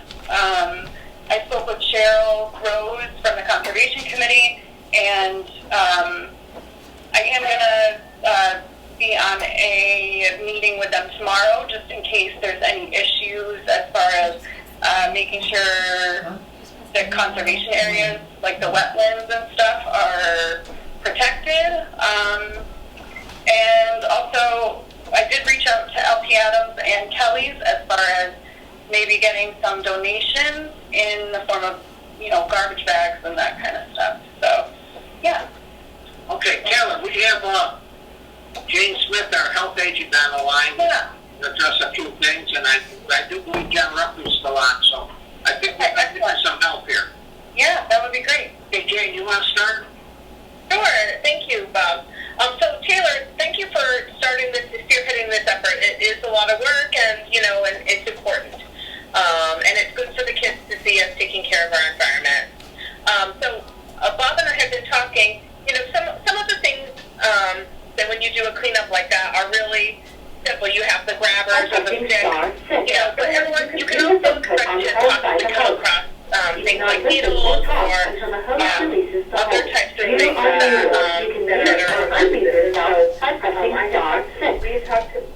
Bob and I had talked about, if you guys would like, maybe we could come out, the health department, we could come out and talk to the volunteers at the very beginning about, either methods of picking up needles or just flagging them somehow so that someone with full PPE can, with the gloves and whatnot can collect them in a safe manner so that your volunteers aren't putting themselves at risk. That would be amazing if anybody had the time and was willing to do that. That would be incredible. Absolutely. Hey, Jane, just real quick. I don't mind reaching out to Brian Andrews also from County Ambulance because I know they will go around and pick up needles. I'll reach out to him specifically and talk to him tomorrow about seeing if they'd be available just if we do come across any, coming up and just grabbing them for us. That's a great idea, Mark. Thank you so much. And, as far as like gloves or, and having sanitizer, we can definitely help you make sure that you guys are safe. I have another question maybe about, would it be agreeable to use the parking area at the senior center? I don't necessarily know. I believe they're closed at the moment, but I'm just wondering, I don't want a ton of cars on the side of the road if it can be avoided, and obviously. Yeah, I don't think anything's going on at the senior center. I would prefer to use the second parking lot, not the third one.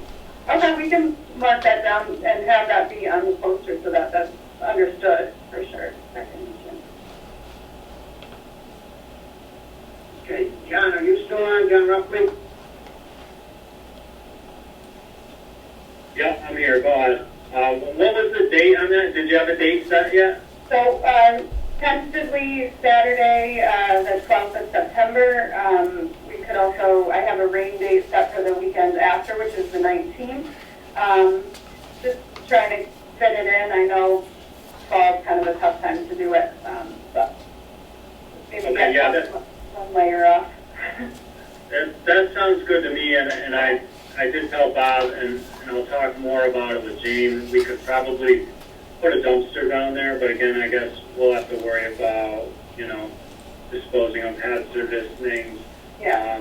More about any paint or any, paint cans that were disposed of out back. But, okay. Yeah, we'll definitely, I'll talk more with Jane, but we may be able to have a dumpster there right for you and just try to make this, it helps us out too, so. That's great. I'm all for it. Thank you so much. I'll be there. Awesome. Bob, can I say something? Excellent, John, go for it.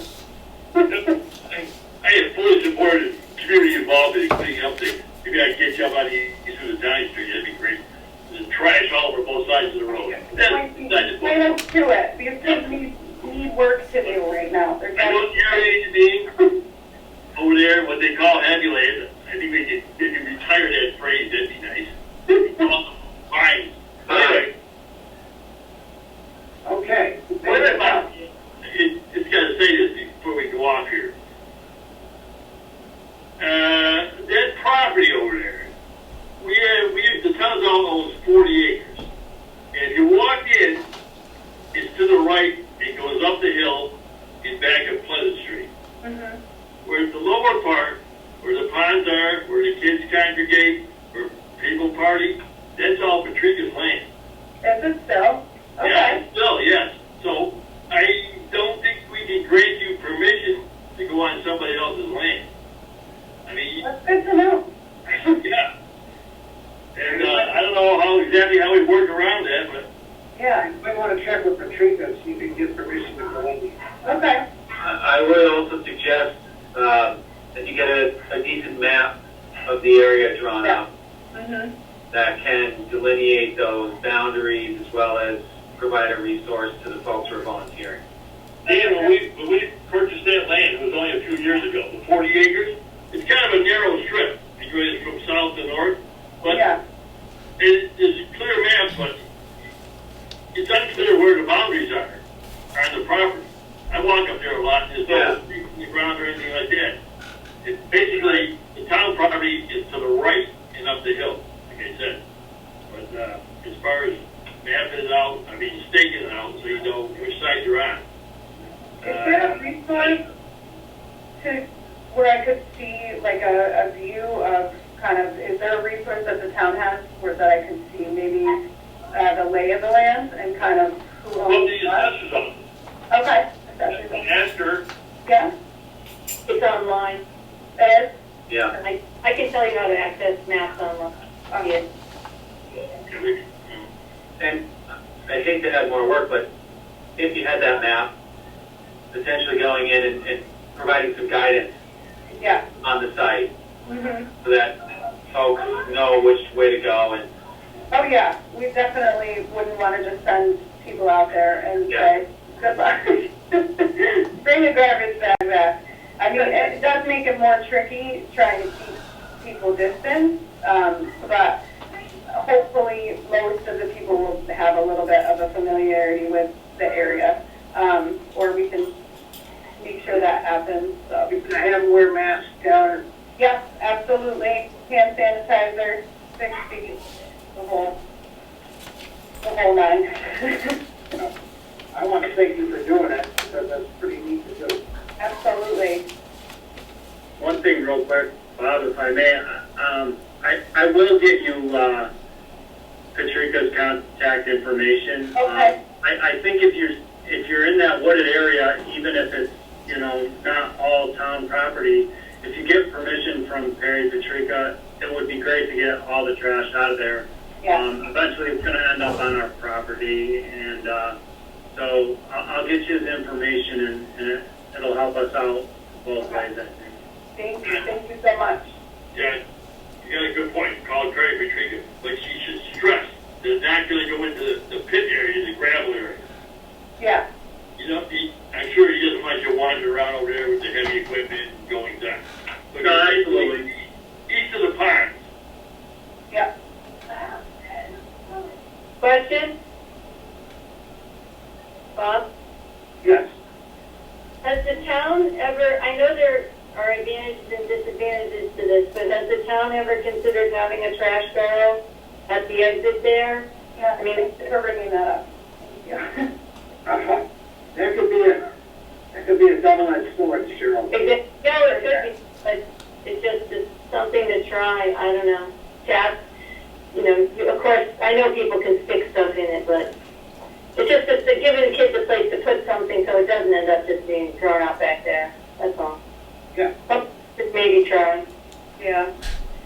I'd be willing to try and empty it if it was something that was kind of close to the bridge there. I mean, it is, who knows, probably most of it would end up on the ground still, but you never know. Try to teach them. So, Paul, this is Richard. Hi, Richard. Can I ask a couple questions? Yes, you were asked to be on. Yeah. Yeah. Taylor, what times are you looking at? That's it. I kind of was playing with the morning, like 9:30, 10 o'clock, and kind of wrap up at that. And the second thing is, how are you going to advertise it? So, definitely social media, and I have some flyers almost ready to print up, kind of, and then I was going to kind of distribute them around town and get the word out that way. I also, if the Selectboard would kind of make a note, I'm not sure if that's something that gets announced at any point, but that would be great to have that for you. Thank you. Can I make a suggestion? I just wanted to suggest on that, Taylor, if the Selectboard would be okay with it. I mean, if you could just take a post or something and put a sign right at Happy Land that cleanup's going to be happening, so people can use it, people come back then to help clean up. That's a great idea. Mm-hmm. Fine. Okay, anything else for Taylor? Once again, thank you for taking this on, and some of us will probably see you on the 12th. All right, thank you guys so much. I appreciate it. Thank you. Thank you. Okay. Item 13, town manager update. Jamie, do you have anything you want to bring forth? I just have a couple things. As you know, last week you guys announced the 5% increase in the sewer rate, and the sewer bills have been. Bring anything up? Guess I must be muted. Hold on. Where am I talking? I think you gotta unmute Brittany's phone. I think that needs to happen. Okay. The town hall phone now. We're over at the town hall phone now because we were running out of a battery. She's on the town phone, the 6111 line. Yeah. Yes. Just unmute that. Yeah. Computer audio. Let's see if we can do that. Can you hear me now? Now? Yes. Okay. Okay, so. Oh, we're having like major echoing. Can you hear me now? I can't hear you guys. Anyway, so my are we set? You might not be able to hear them. But if you Well, just keep it up. I'm just going to give you an update, even though I can't hear what you all are saying. So the sewer system rate got increased by 5%. Wanted to let you know that the sewer bills are prepared twice a year. And in order to have no cents on the bills, we had to just up it by $1 so that it's an even bill twice a year and not with 50 cents on it. That's the way we traditionally send out the sewer rate bills without any cents. So that commitment was prepared and signed by the sewer commissioners, and the bills will be mailed before the end of the month. I also had some questions regarding the housing improvement grant that was signed or was put in to be applied like in February. I guess some people who wanted to apply to get one of those grants were wondering what was happening with it. And to let you know that due to the COVID-19, the CDBG grants have been delayed because they're focusing on relief measures at the present time. So if anyone has any more information about that, they'll let us know when that begins again. And that's really all I have. If anybody has any questions, I'm not sure I'm going to be able to understand you because I'm not hearing you. Brittany's trying again. You are muted. You can mute or unmute yourself by pressing *6. What now? Tell me.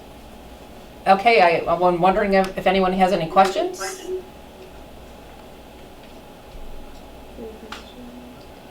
No? Okay. I guess I'll set, Bob.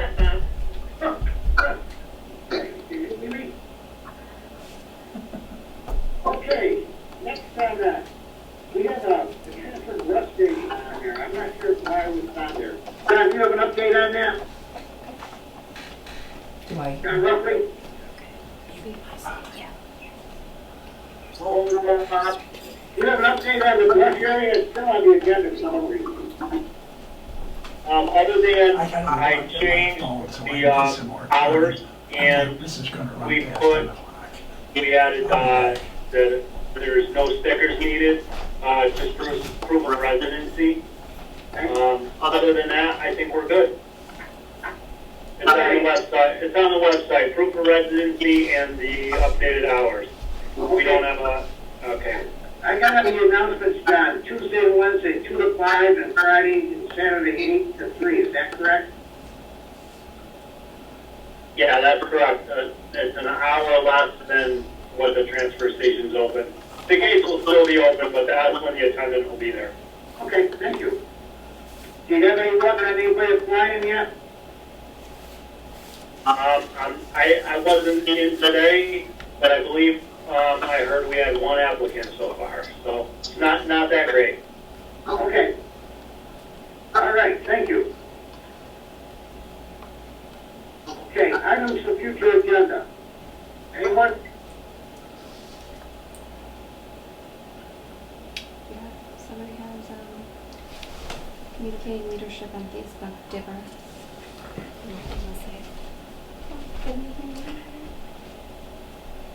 I think Joe Dipper has the Facebook. Okay. Remarks for the select board. Anyone? So we unmute ourselves. Yes. Two things. One, I just want to remind residents Now the motion to passed. lock their houses and their car doors, particularly at night. As my family was recently the victim of a car break-in on Central Ave several days ago.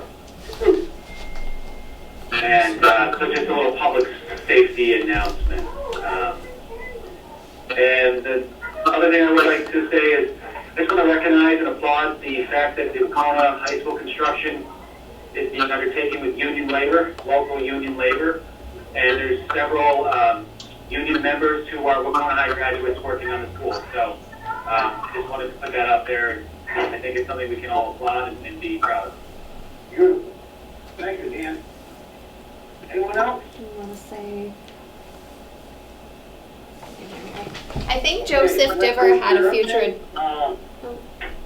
Sorry, Bob. Hi. Quickly, I think that Joe Diver had a future agenda item. Oh, okay. Well, we got a future agenda item. I think that he was talking about Facebook earlier and communicating leadership. When we were talking about NEMA. Does that ring a bell? Do you remember that, Joe? Can't hear him.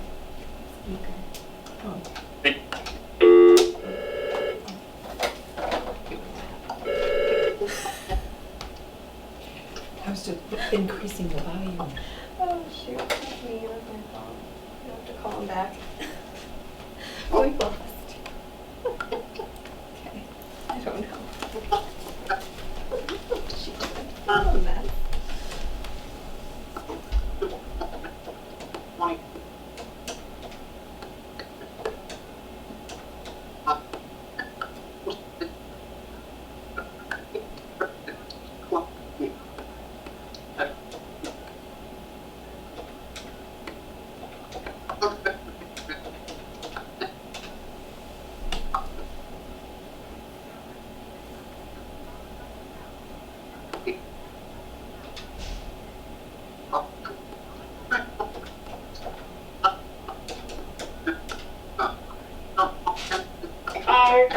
Participants in the meeting. This meeting is being recorded. You are muted. You can mute or unmute yourself by pressing star 6. You have been put on hold by the host. You cannot listen or talk until the host releases the hold. You are muted. You can mute or unmute yourself by pressing star 6. What we're going to do is I'm going to, Joe has the link to it. Everybody seems to have gotten to say what they said.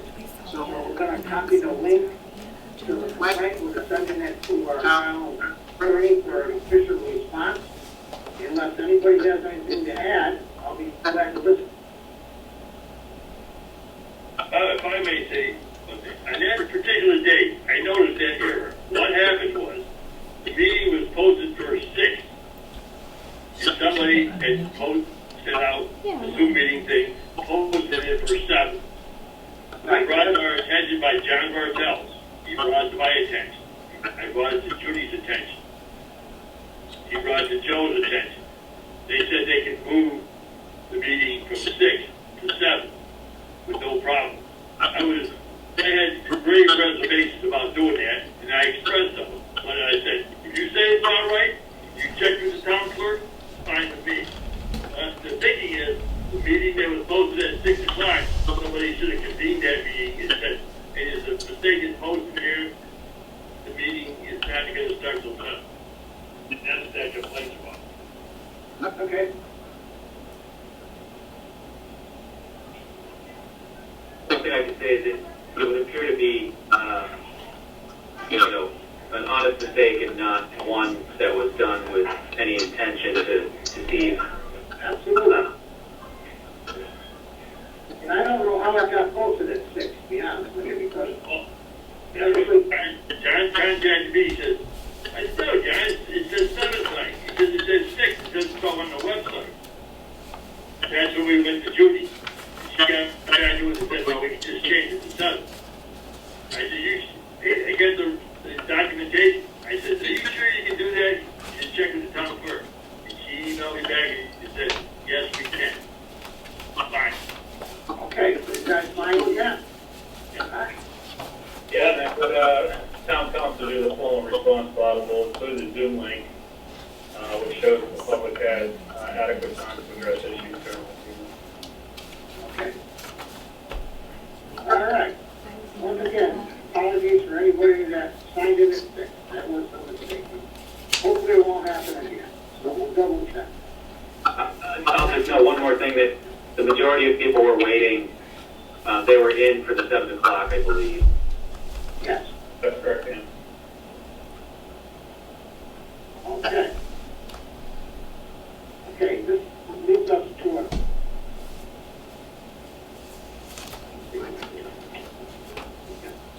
Okay, this leads me to some announcements. The town hall is now open during usual hours from 8 a.m. to 5 p.m. Monday through Wednesday, and 8 a.m. to 6 p.m. on Thursday. Masks are required, and social distancing must be observed. We have a level 2 significant drought. We're urging all residents to minimize river water use, limit outdoor watering to handheld hoses or watering cans. To be used only after 5 p.m. or before 9 a.m. one day a week. And wherever you can do to conserve water, keep your car dirty for an extra week or whatever. So hopefully sooner or later we'll get some rain here. Okay? And the transfer station has new FY21 prices.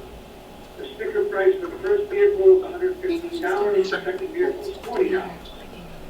The bag prices for 30-gallon bags, the large ones are $4, and a package of 10 is $40. The 15-gallon bag is a small bag, is $2.30, or a package of 10 is $33.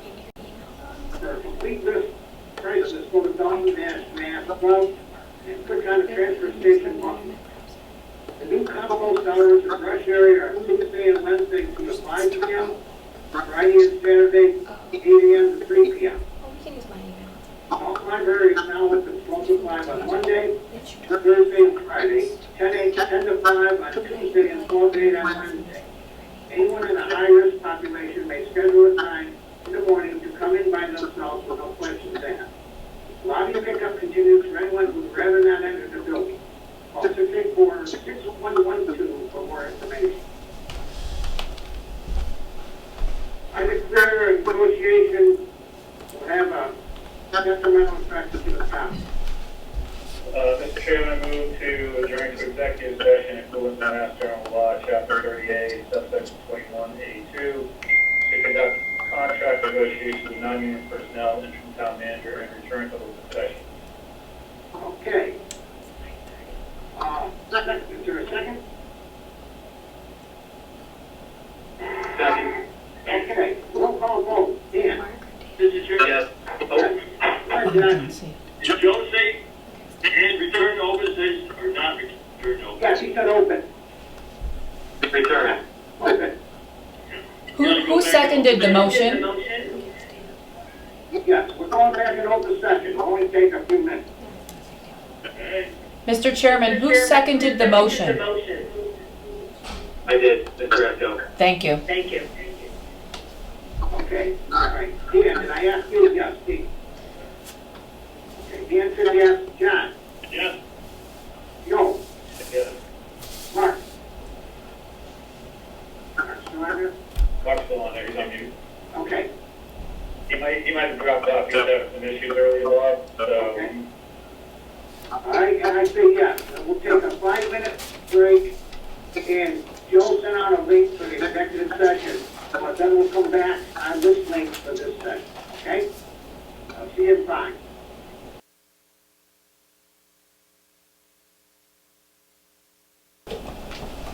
Okay. We good? Okay, we're back in open session, right? Call the number, please. And just let the phone reach the contract agreement with the interim town manager. Okay? All right. Motion to adjourn. Congratulations, Caesar, and thank you for stepping up once again, appreciate it. Thank you so much. Thank you. And Mr. Chairman, I move that we adjourn. Okay, so second? Second. Okay, roll call vote, John.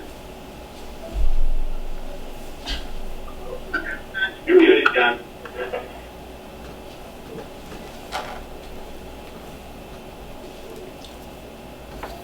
You need to unmute, John.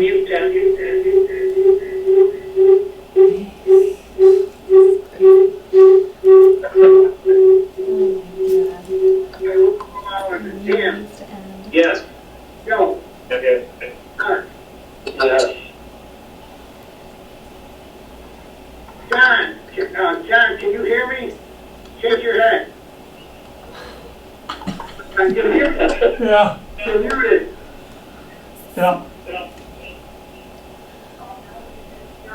You need to adjourn? There you Okay, go. okay, perfect. All right, good night. Thank you. Good night. Good night.